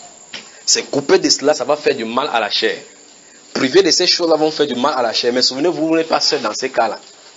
Comme quelqu'un ici se bat avec le jus, il a dit que le jus, quand tu bois ça, tu fais le jus, mais en buvant, souviens-toi que j'ai dit qu'à l'intérieur se trouve le poison. Souviens-toi, à l'intérieur se trouve le poison. Donc tu portes le diabète, tu dis que je bois le diabète. On a dit que c'était combien? 65 centilitres, ça fait peut-être 15 morceaux de sucre. Tu bois 2, ça fait 30 morceaux de sucre. Donc tu as dit que le diabète vient à grands pas. Qu'est-ce que tu fais? Ouais, frère, on ne peut pas couper doucement. Ça dit qu'on peut enlever le diabète seulement doucement. Il ne s'agit pas de moi. Il s'agit du précepte divin. C'est à vous de voir. Donc il dit que Christ aussi a souffert dans la chair. Vous aussi, armez-vous de la même pensée. Car celui qui a souffert dans la chair en a fini avec le péché. C'est comme ça. C'est comme ça où vous commencez à être sec. Quelqu'un devant vous, il boit cloc, ça fait glong. Ça ne te dit absolument rien. C'est de ça dont il est question. C'est-à-dire que tu ne dis pas qu'il faut qu'il tourne ma tête, sinon il veut avoir des désirs. Si c'est comme ça, tu as un problème. Ça se trouve à l'intérieur. Tu es en train de boire en silence. D'accord, frère? Tu es en train de boire en silence. Vous savez, quand je viens de connaître ma femme, quand je jeûnais, je l'amenais souvent au restaurant. J'avais mes 2 mais je l'amenais au restaurant, on s'asseyait comme ça. Elle boit devant moi, elle boit. Vous savez, les restaurants sénégalais là, les odeurs, avant quand tu t'assois là-bas, les odeurs peuvent te gifler. On s'assoit, elle mange, elle me regarde. Elle dit, comment tu fais? Il dit, c'est ici le moment. Si tu fuis les épreuves, tu ne peux pas avancer. On ne peut pas composer, fréquenter, jusqu'à au moment de l'examen, vous fuyez, vous partez. Vous partez où? Après, quand on va te dire que tu es au-dessus, j'ai fait le coup moyen 2. On dit épreuve. Donc, il faut qu'on te teste si oui ou non tu as assimilé. Alors, tu en es le jeûne, tu fuis la nourriture. Tu fuis. Il y a un frère, il n'est même pas ici. Il y a un frère qui est venu parce qu'il avait un problème. Il fallait le délivrer d'un esprit. Là, il est venu à la maison. Il dit, couche-toi là 3 jours. Il s'est couché là-bas 3 jours. Il dit à ma femme que prépare-moi l'ondolé. Elle prépare l'ondolé. Il dit, frère, viens t'asseoir ici. Il croit qu'il devait le servir. Il mangeait comme ça, il mange. Le frère avant la salle. Il dit, frère, ça va, tu avances là. Il a supporté comme ça, son corps faisait trembler comme ça. Il dit que ça ne fait pas, j'ai froid. Il dit que non, couvre-toi, ça va aller. Alléluia. 3 jours après, il a été libéré totalement et absolument. 3 jours. Ne vous inquiétez pas, il viendra là. Parce que son problème, c'était le jeûne. Dans le jeûne, moi je mange, Dieu s'occupe de lui. Vous comprenez, parce que l'instruction, c'est qu'il jeûne 3 jours. Il jeûne 3 jours. Est-ce que je vais lui donner ma nourriture? Donc, alors, il était là devant. Même si je voudrais lui donner, je ne peux pas moi enfreindre la loi. J'ai mangé au devant de le manger. Je dis pourquoi? C'est pour dire quoi? Vous jeûnez, n'ayez pas peur des épreuves.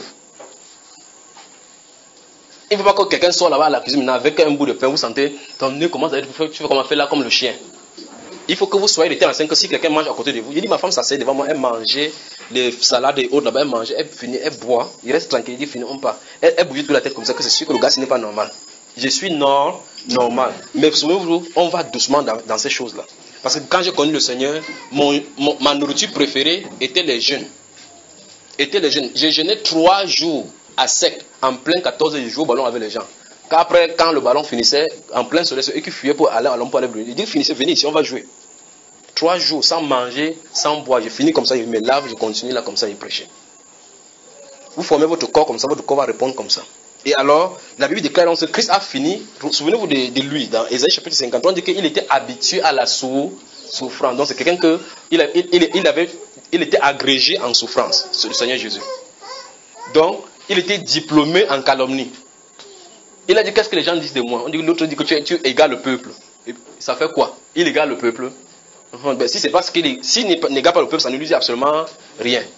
Il dit, ce qui est important, c'est ce que vous pensez de moi. Parce que vous êtes les miens. Vous comprenez, frère? Donc, n'ayez pas peur que ces choses vont vous prendre. Il dit ici que Christ a souffert dans la chair. Vous aussi, armez-vous de la même pensée. Donc, préparez-vous à souffrir. Le péché. Écoutez là. Le péché. La chair s'accroche sur le péché et le péché est délicieux à l'âme. Si le péché était amène à l'âme, toi-même tu accepterais quitter. C'est parce que c'est sucré que tu t'y attaches. Vous suivez? Parce que c'est là. Pourquoi? Prenons un exemple. Vous êtes à la maison, on vient comme ça, quelqu'un vient pour vous arrêter. Vous savez que si vous dites la vérité, on va vous arrêter. On vous dit mensonge. Si vous mentez là, on va vous laisser. Vous faites quoi? Vous mentez parce que vous savez que le mensonge vous fait sortir de la situation. Mais Christ se tient donc là-bas devant. Il suffisait qu'il dise qu'il n'est pas le Fils de Dieu. On devait le libérer. Mais il aurait menti, frère. Il a dit que je suis le Fils de Dieu. Je le suis. L'autre a déchiré son vie comme ça. Quoi? Que vous avez entendu, non? Un planchard, celui qui portait le planche, il marchait sur la terre là-bas, il dit qu'il est Fils de Dieu. Hôte de la terre, interhomme. Mais pourtant, il disait la vérité. Donc maintenant, on dit qu'il faut quand même mentir, même si c'est pour sauver. Vous comprenez ça, frère? Il n'y a point de mensonge qui vient de la vérité. Donc, je suis en train d'expliquer la tâche du péché. Pour vous comprendre pourquoi l'apôtre Pierre dit ici que armez-vous de la même souffrance, car celui qui a souffert dans la chair en a fini avec le péché. Donc, ça veut dire que les épreuves que tu souffres dans la chair, si tu refuses tes choses, nous parlons des jus. Il y a des femmes, par exemple, dont le problème c'est le maquillage. Quand elle va laisser le maquillage, elle va voir les taches noires. Elle va comprendre sur son corps. Le désir sera là pour faire. Si elle traverse cette étape-là, vous vous moquez d'elle, elle saura qu'elle est juste devant le Seigneur. Alors là, elle a achevé avec la chair. Par rapport à ce domaine-là. Donc, identifiez les domaines dans lesquels votre cœur est attaché et crucifié. Identifier et crucifier. On avance ici. Je suis en train de le faire comme ça pour que quand nous allons prier, que ça soit facile. D'accord? Afin de vivre. En fait, la phrase continue. Écoutez maintenant. Car celui qui a souffert dans la chair en a fini avec le péché, afin de vivre non plus selon les convoitises. Vous avez vu, n'est-ce pas? S'il y avait lui, il me serait arrêté depuis pour nous expliquer toutes ces choses-là. Non plus selon les convoitises des hommes, mais selon la volonté. Souligner selon la volonté de Dieu. Je crois que tout à l'heure nous sortions dans un passage où on a parlé de ces volontés-là, n'est-ce pas? L'apôtre Paul a dit tout à l'heure que ce que Dieu veut, dans la volonté de Dieu, c'est que nous nous abstenions des choses, des convoitises passionnées, comme font les païens qui ne connaissent pas Dieu. Donc nous ne devons pas vivre comme ça. Donc pour que ces choses se passent sur nous, il faut que nous ayons la victoire, que notre chair que ça n'a pas d'emprise sur nous. Ah, c'est un poule mouillé, il ne peut même pas boire même un jus. Il n'y a pas de problème. Bois. Pendant le temps qui lui reste à vivre dans la chair. Donc vous comprenez effectivement que vous êtes en train de vivre dans cette chair-ci, n'est-ce pas? Vous comprenez que nous sommes en train de vivre dans cette chair-ci.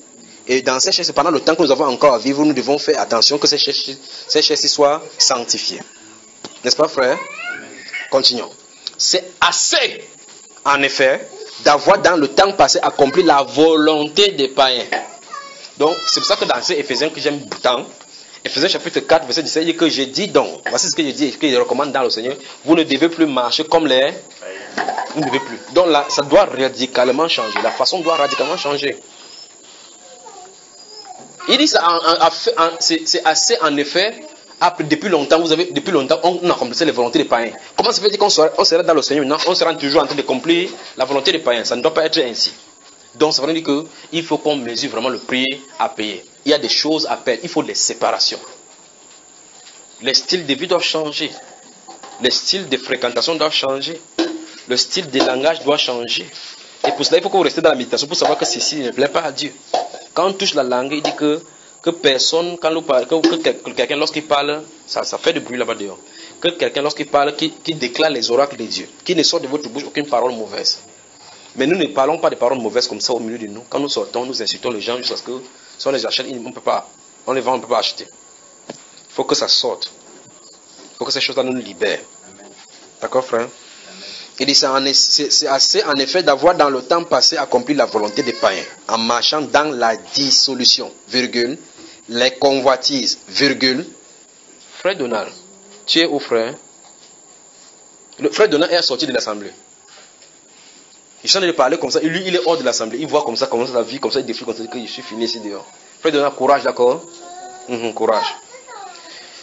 Il dit, c'est assez en effet d'avoir dans le temps passé accompli la volonté des païens, en marchant dans la dissolution, virgule, la convoitise, virgule, l'ivrognerie, virgule, les excès du manger et du bois. Les frères qui aiment les fêtes là, et les excès du manger et du bois, et les idolâtries criminelles. J'aimerais que ces mots-ci, vous faites des recherches dans la parole pour savoir de quoi le Saint-Esprit est en train de parler.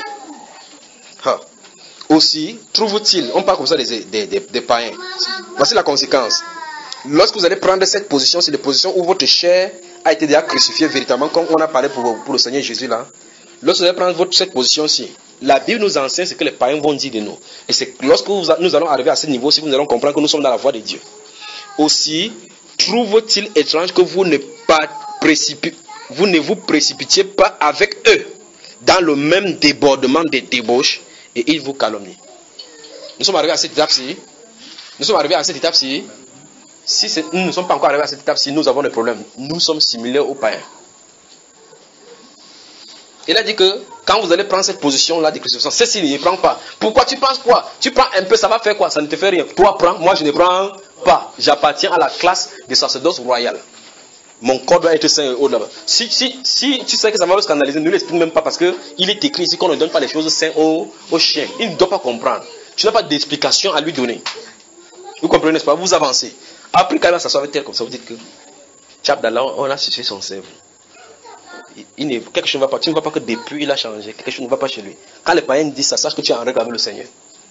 C'est ce que la Bible nous dit. Il dit que aussi, trouve-t-il étrange que ce n'est pas normal. Trouve-t-il étrange que vous ne vous précipitiez pas avec eux, donc vous ne vivez plus comme dans ce style de vie, dans le même débordement de débauche et ils vous calomnient. Verset suivant dit, ils rendront compte à celui qui est prêt à juger les vivants et les morts. Car l'évangile a été aussi annoncé au monde afin que, après avoir été jugés comme les hommes quant à la chair, ils vivent selon Dieu quant à l'esprit. Gardez ces versets pour que je vienne vous donner l'explication de ces jours, parce que je sais que ça pose problème à beaucoup de personnes. Maintenant, avançons au verset 7 là. La fin de toutes choses est proche. Maintenant, suivez l'instruction. Soyez donc sages et sobres pour vaquer à la prière. Mais quand même, c'est quand même terrible ça. Vous savez ça, frère? La fin de toutes choses est proche. Quelqu'un dit qu'il faut que je sois riche. Dieu va comprendre sur la terre. Je suis le roi sur la terre. Il faut qu'il fasse. Il dit, fais attention. La fin de toutes choses est proche. Sois plutôt sage. Rends-toi plutôt à la prière. Concentre-toi dans la prière. Parce que dans la prière, Dieu va éliminer certaines choses. Dieu va enlever certaines habitudes. Concentre-toi dans la prière. Quelqu'un dit qu'il veut bâtir les empires sur la terre. Faisons attention. La fin de toutes choses est proche. Soyons sages et sobres pour. Donc ça veut dire que choisissons le bon côté. Faisons le bon choix. Choisissons du côté de la prière. Soyons sages et sobres pour vaquer à la prière. Puis il dit quoi, verset 8?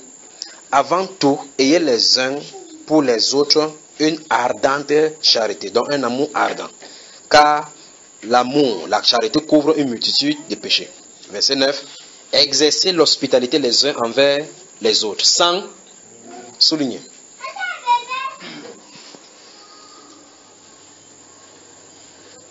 Ce que nous sommes en train de lire là, ce sont les indications pour enlever les obstacles. J'espère que vous comprenez. Quand nous serons dans la prière prosternée là, Seigneur, j'ai murmuré contre telle personne, j'ai murmuré telle personne, présentez-le lui et enlevez. Ne dites pas que j'ai oublié. Parce que vous oubliez, ce n'est pas vous qui jugez. C'est Dieu qui juge. La seule façon pour lui d'ôter l'obstacle, c'est que ça soit couvert par le sang du Seigneur Jésus. Il faut que le sang de Jésus passe là-bas. Si ça ne peut pas passer là-bas, vous allez avoir des problèmes. Vous suivez? Ok. Ne laissez rien mettre un obstacle entre vous et Dieu. Ne laissez rien. Tant que ça dépend de vous, enlevez cela. Tant que ça dépend de vous, enlevez cela. Ne permettez pas que quelque chose vous rende ces choses-là. Ne permettez pas. Exercez l'hospitalité les uns envers les autres sans murmure. Verset 10. Comme des bons dispensateurs des diverses grâces de Dieu, que chacun de vous mette au service des autres le don qu'il a reçu. Je vais que vous encadrez le verset 10 si vous posez une question. Depuis que vous avez cru, qu'avez-vous reçu de Dieu? C'est la première question. Ce que vous avez reçu, les mettez-vous au service des autres. Il dit, comme des bons dispensateurs. Celui qui dispense, c'est celui qui donne, celui qui distribue. Dispensateur des diverses grâces de Dieu. Donc il n'y a pas une seule grâce. Il y a différentes grâces. Chacun reçoit selon le don de grâces que Dieu lui a donné, comme Romains 12, 3 le dit. Comme les bons dispensateurs des diverses grâces de Dieu, que chacun mette au service des autres les dons qu'il a reçus. Vous avez vu ça, frère? Qu'avez-vous reçu? Mais les mettez-vous au service du Seigneur. Si quelqu'un parle, que ce soit comme annonçant les oracles de Dieu. Si quelqu'un remplit un ministère, qu'il le remplisse selon la force que Dieu communique, afin qu'en toute chose, Dieu soit glorifié par Jésus-Christ, à qui appartient la gloire et la puissance au siècle des siècles. Amen. Verset 12. Bien-aimés, ne soyez pas surpris comme d'une chose étrange qui vous arrive de la fournaise qui est au milieu de vous pour vous éprouver. Vous avez vu ça? Donc ne soyez pas surpris de ces choses qui nous arrivent. Il dit, réjouissez-vous au contraire de la part que vous avez aux souffrances de Christ. Donc ça veut dire que si nous sommes éprouvés de la bonne manière, nous sommes en train de nous prouver comme ça à cause de Christ, n'est-ce pas, frère? Afin que vous soyez aussi dans la joie et dans l'allégresse lorsque sa gloire apparaîtra. Si vous êtes outragés pour le nom de Christ, vous êtes heureux. Parce que l'esprit de gloire, l'esprit de Dieu repose sur vous. Vous avez vu ça? Verset 15. Que nul de vous, en effet, ne souffre comme meurtrier, voleur ou malfaiteur ou comme s'ingérant dans les affaires d'autrui. Mais si quelqu'un souffre comme chrétien, qu'il n'en ait point honte, et que plutôt qu'il glorifie Dieu à cause de ce nom. Vous avez entendu? Car c'est le moment où le jugement va commencer par la maison de Dieu. Or, si c'est par nous qu'il commence, quelle sera la fin de ceux qui n'obéissent pas à l'évangile de Dieu? Et si le juste se sauve avec peine, que deviendront l'impie et le pécheur? Ainsi que ceux qui souffrent selon la volonté de Dieu. Soulignez. Donc il y a les souffrances selon la volonté de Dieu. Ainsi que ceux qui souffrent selon la volonté de Dieu remettent leurs âmes au fidèle Créateur en faisant ce qui est bien. Vous avez vu? Donc dans la souffrance, faites du bien. Dans la souffrance, faites du bien. Vous avez mon frère? On peut avancer. J'espère que vous avez compris l'essentiel. Enlever tout obstacle que nous pouvons enlever. Confesser ce que nous pouvons confesser. Agir physiquement et promptement pour ce qui est physique et prompt. Vous saisissez, n'est-ce pas? Ok. Maintenant, si vous le faites maintenant, je crois qu'il y a des passages là que nous pourrons voir. Notez le psaume 105. Notez, on va parcourir quelques-uns là maintenant. On va parcourir les Écritures. Psaume 105, verset 1 à 4. Nous allons dire cela. Notez. Vous pouvez noter, puis on va commencer, on va y aller. Si vous avez noté, vous me dites j'avance. C'est bon? Notez le psaume 69. Merci Père, merci Père. Psaume 69, les versets 30 à 33. Psaume 69, verset 30 à 33, nous allons les lire. Si vous finissez, je donne encore. C'est bon? Notez Amos, le livre du prophète Amos. Le livre du prophète Amos, chapitre 5, les 4 premiers versets.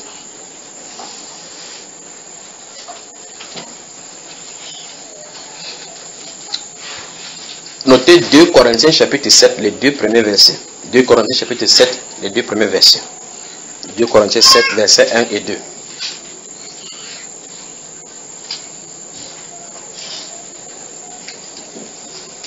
Donc j'ai dit Psaume 105, verset 1 à 3, n'est-ce pas? Psaume 1 à 4. Psaume 69, verset 30 à 33. Amos chapitre 5, verset 1 à 4. Le livre du prophète Jérémie. Le livre du prophète Jérémie, chapitre 29, verset 11 à 13.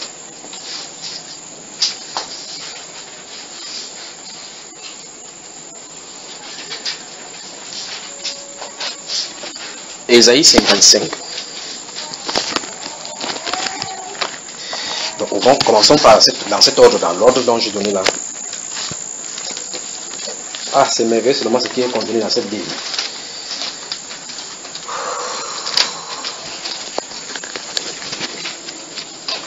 Donc, nous commençons par le premier. Ésaïe 55, je vais vous donner le verset tout à l'heure. Bon, on va avancer.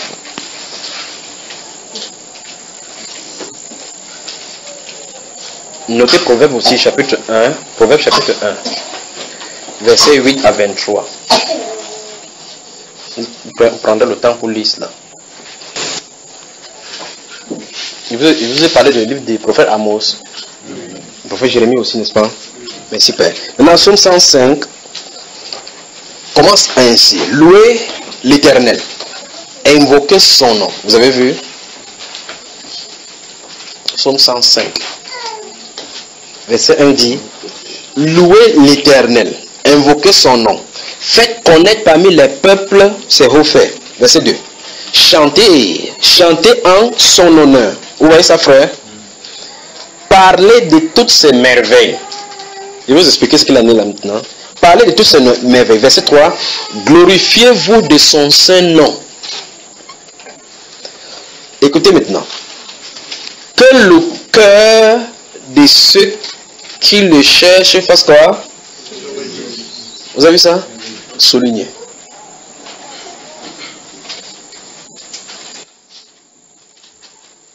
Que le cœur de ceux qui cherchent l'Éternel se réjouisse. Puis au verset 4, il dit quoi? Ayez recours à l'Éternel et à son appui. Cherchez. Continuellement sa face. Cherchez. Continuellement sa face. C'est-à-dire, on cherche comment? Continuellement. Cherchez continuellement sa face.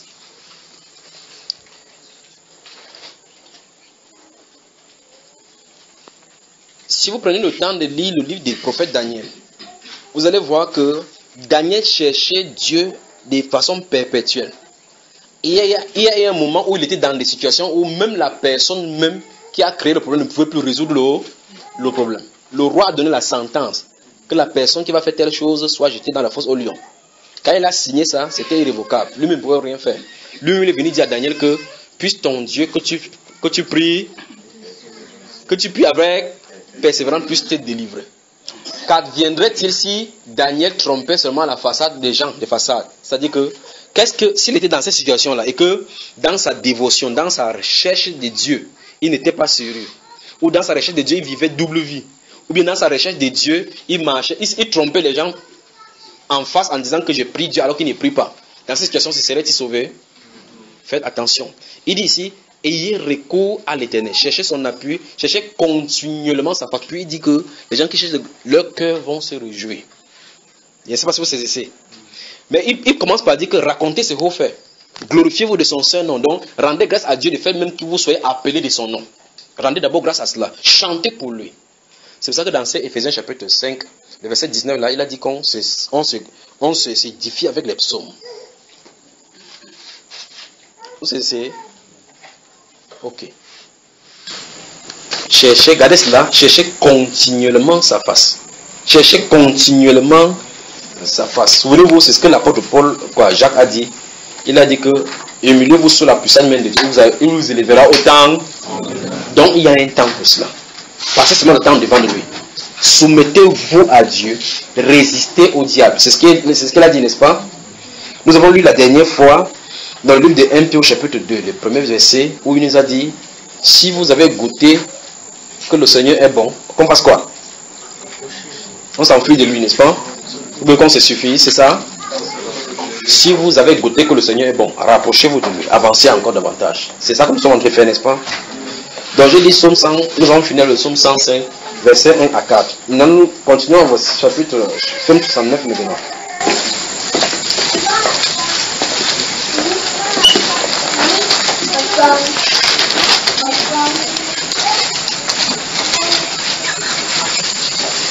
Il est verset 30 à 33, n'est-ce pas? Psaume 69. Moi, je suis malheureux et souffrant. Ô Dieu, que ton secours me relève. Vous êtes avec moi? Ô Dieu, que ton secours me relève. Je célébrerai le nom de Dieu par des cantiques.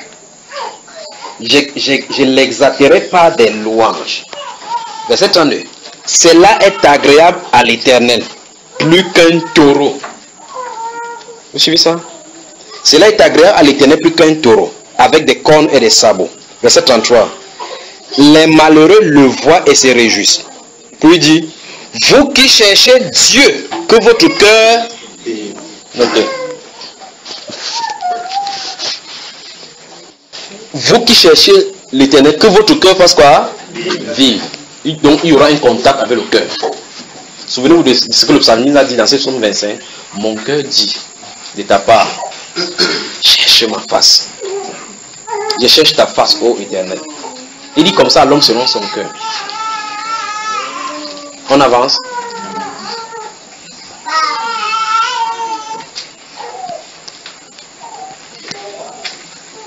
Prochaine lecture, c'est quoi? Amos chapitre 5. Bon, comme vous aurez du mal à trouver Amos. Dans Amos chapitre 5, il dit, cherchez-moi et vous vivrez.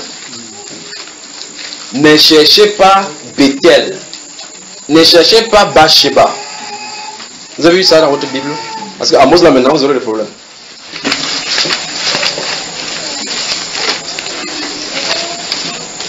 Tout juste après le prophète Joël. Tout juste après le prophète Joël, Amos se cite pour chapitre 5. Il va directement au verset 4. Vous y êtes? Car ainsi, je suis au chapitre 5, verset 4 maintenant. Il va directement au verset 4. Vous y êtes tout le monde? Dans Amos. Car ainsi parle l'Éternel à la maison d'Israël. Cherchez-moi et vous vivrez. Ne cherchez pas Bethel, n'allez pas à Gilgal, ne passez pas par Beersheba, car Gilgal sera captif, Bethel sera anéanti. Cherchez l'Éternel et vous vivrez. Vous êtes là? Qu'est-ce que Dieu vient de dire? Dieu vient de dire, ne cherchez pas un lieu. Ce n'est pas un lieu qu'il faut chercher, il s'agit d'une personne qu'il faut chercher.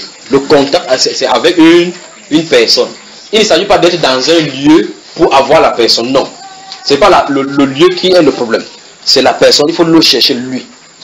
Pourquoi? Parce que c'est confié à Bethel. Parce que Bethel, Bathsheba, Gilgal et Mahanaïm sont les lieux de ces manifestations. Siloé. Vous savez, n'est-ce pas? Il va leur dire plus tard que allez à Siloé, regardez les lieux qui m'étaient consacrés, comment j'ai traité cela. Pour dire que ce n'est pas le lieu qui est le problème. Il cherche le contact avec le cœur. Il cherche le contact avec le cœur. Donc, ne vous méprenez pas. Cherchez, c'est une personne qu'on est en train de vouloir chercher. Cherchez cette personne-là. Et souvenez-vous, si vous ne parvenez pas à créer le contact, gardez ceci à l'esprit. Gardez ceci à l'esprit. Dites-lui, Seigneur, viens au secours de mon incrédulité. Dites-lui cela. Parce que sans la foi, impossible d'entrer en contact. Vous devez croire simple comme bonjour, comme il a dit que cherchez-moi et vous vivrez, comme il le fera. Prophète Isaïe, Jérémie là. Jérémie chapitre 29. Je vais te donner Isaïe 55. Comment? 2 Corinthiens 7, vous allez lire là, les deux premiers versets du 2 Corinthiens 7. Est-ce qu'on va prier là maintenant? Verset 11 à 13 là. Chapitre 29 de Jérémie, verset 11. Car je connais les projets que j'ai formés sur vous. Est-ce que nous connaissons ces projets? Dans le Nouveau Testament, il dit ceci: vous êtes son ouvrage. La personne de qui on parle ici, c'est de lui dont il est question. Vous êtes son ouvrage, ayant été créé en Jésus-Christ. Si nous sommes en Christ, il nous y a positionnés dès la fondation du monde. Après, il dit que destiné pour de bonnes œuvres que Dieu a préparées d'avance afin que nous les pratiquions, n'est-ce pas? Il dit ici, je connais les projets que j'ai formés sur vous. C'est Dieu qui connaît. Alors qu'est-ce qu'il faut faire? Il faut aller vers lui. Regardez la réaction avec l'apôtre Paul. Premièrement, bam, Saul, il te sera difficile de régimber contre les aiguillons. Qui es-tu, Seigneur? Je suis Jésus que tu persécutes. Que vais-je faire? Maintenant, là, comme je suis fini comme ça, là, qu'est-ce que je dois faire? Lève-toi, entre dans la ville, on te dira ce que tu dois faire. Ici, il dit, car je connais les projets que j'ai formés sur vous, dit l'Éternel. Projet de paix et non de malheur, afin de vous donner un avenir et de l'espérance. Puis il dit quoi? Vous m'invoquerez et vous partirez.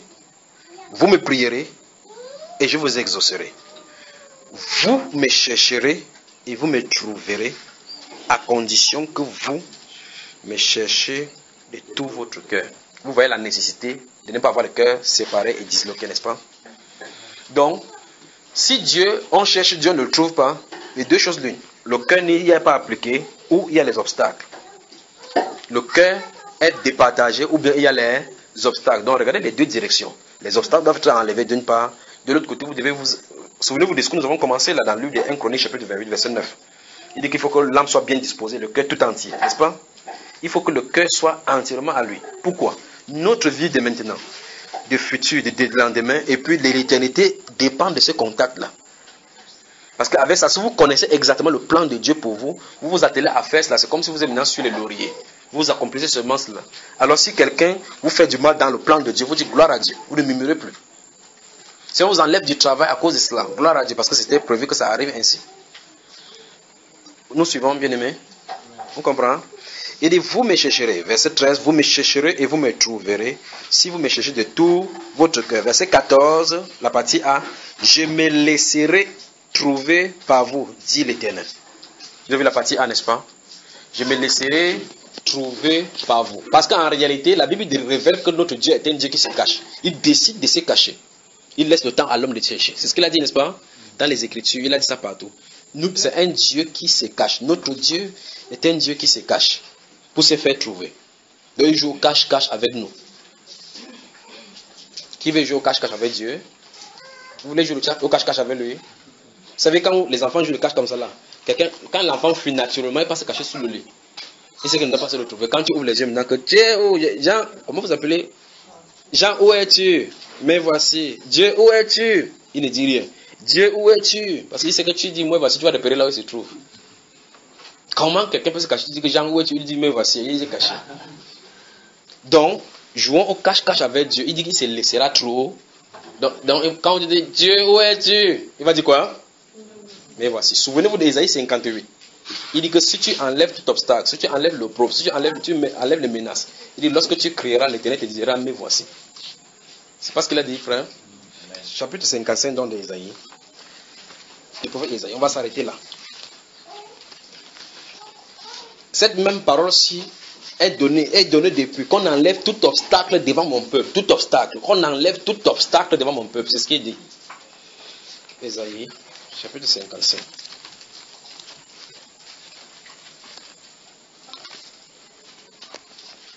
Verset 6 et suivant. Ésaïe, chapitre 55, verset 6 et suivant. Cherchez les pasteurs. Cherchez l'église ointe. Cherchez un grand prophète. Vous avez vu le verset 6 là? Votre version ne dit pas comme ça. Qui? Vous êtes sûr que c'est ce qui est écrit? Je vois ici verset 6. Cherchez les prophètes oints de Dieu. Cherchez les prophètes de votre génération. Il dit chercher l'Éternel pendant qu'il se trouve. Donc il a disposé le moment où il va se révéler. Cherchez l'Éternel pendant qu'il se trouve.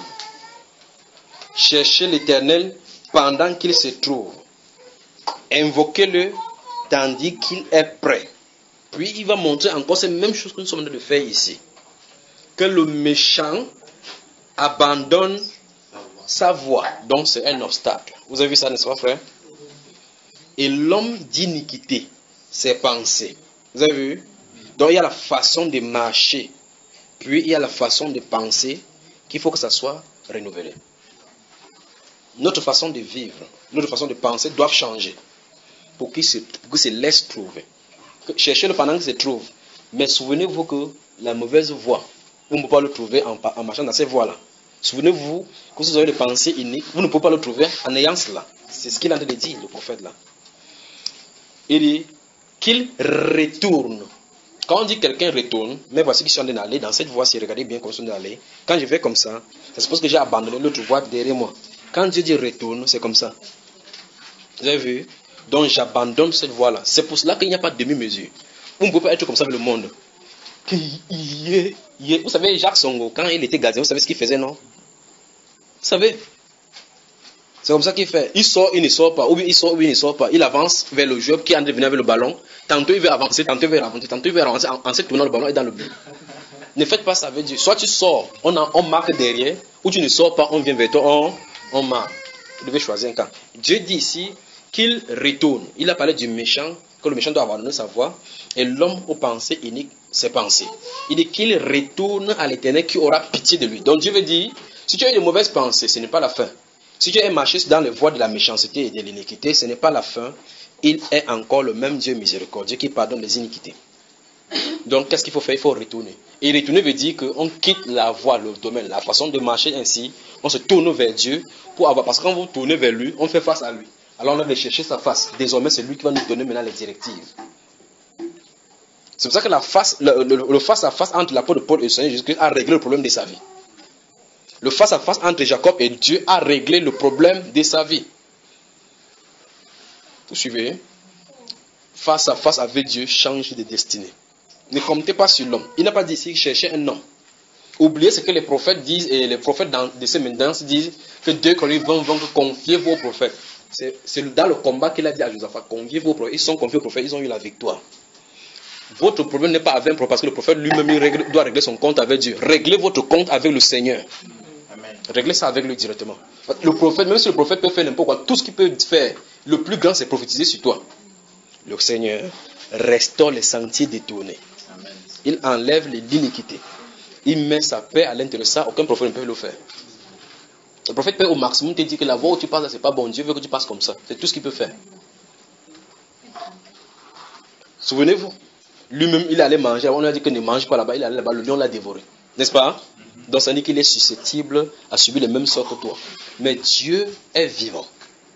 Il dit, retournez à l'Éternel qui aura pitié de vous. Donc il est le Dieu qui est toujours miséricordieux, lent à la colère et riche en bonté.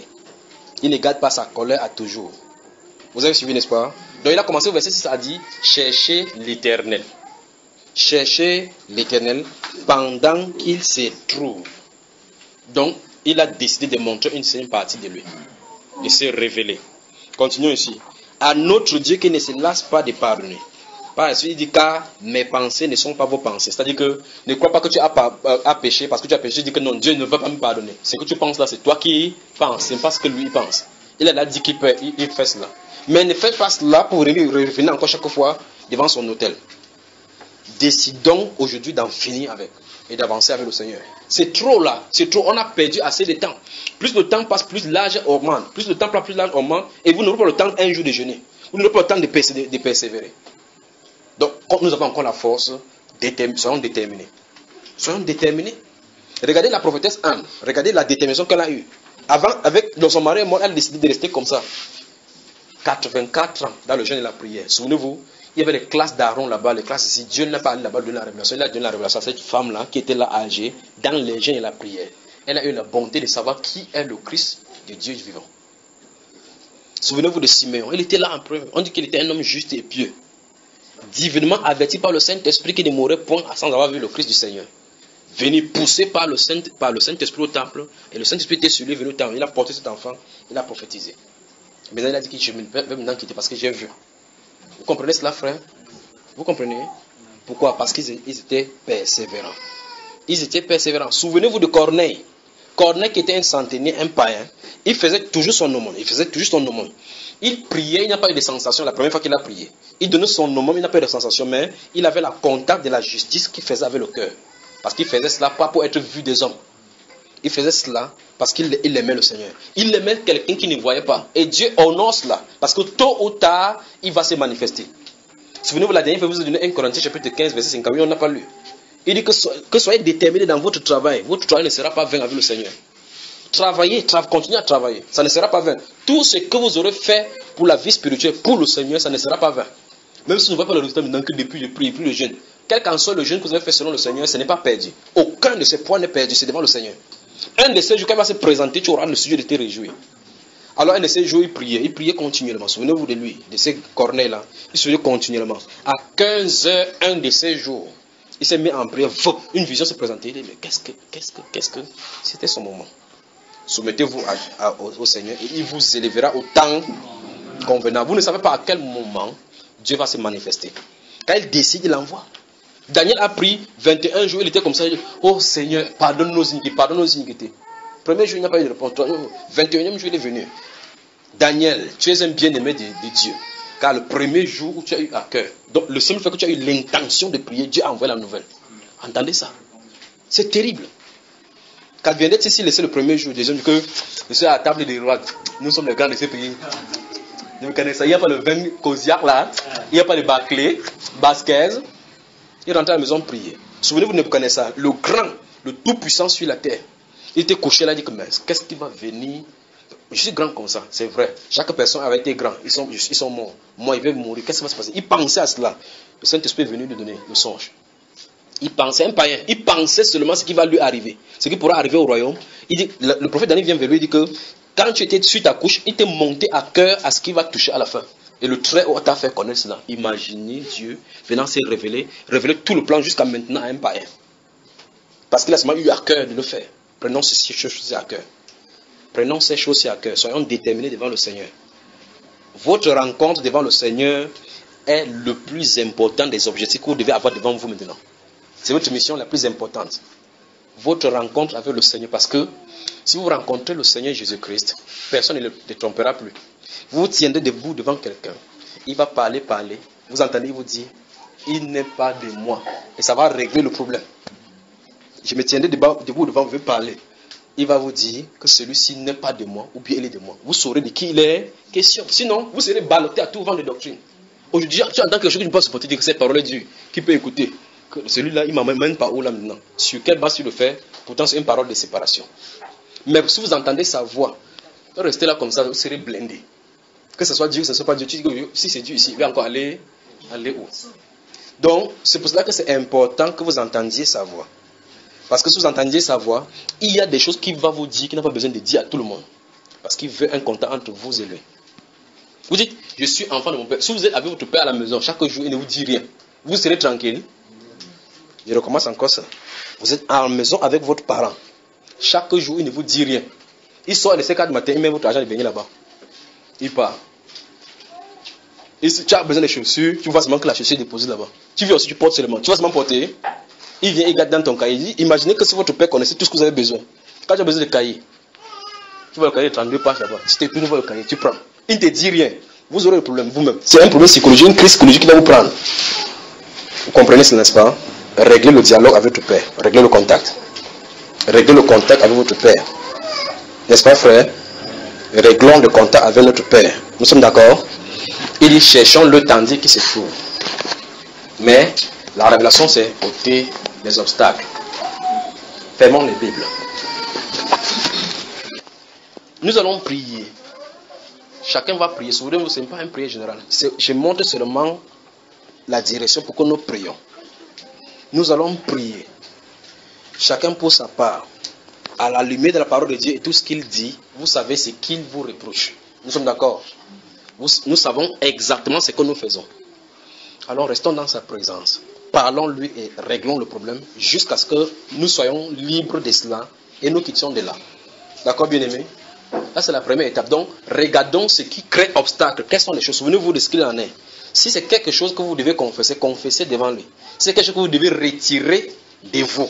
Quand vous quitterez ici, retirez. Que ça crée obstacle. Les choses que vous ne pouvez pas enlever, vous n'avez pas le pouvoir de l'enlever, soumettez-lui seulement que ces choses vous soumettent. Ne vous inquiétez pas pour cela, il va l'enlever. Il a promis. Il va l'enlever. D'accord? Que Dieu vous conduise.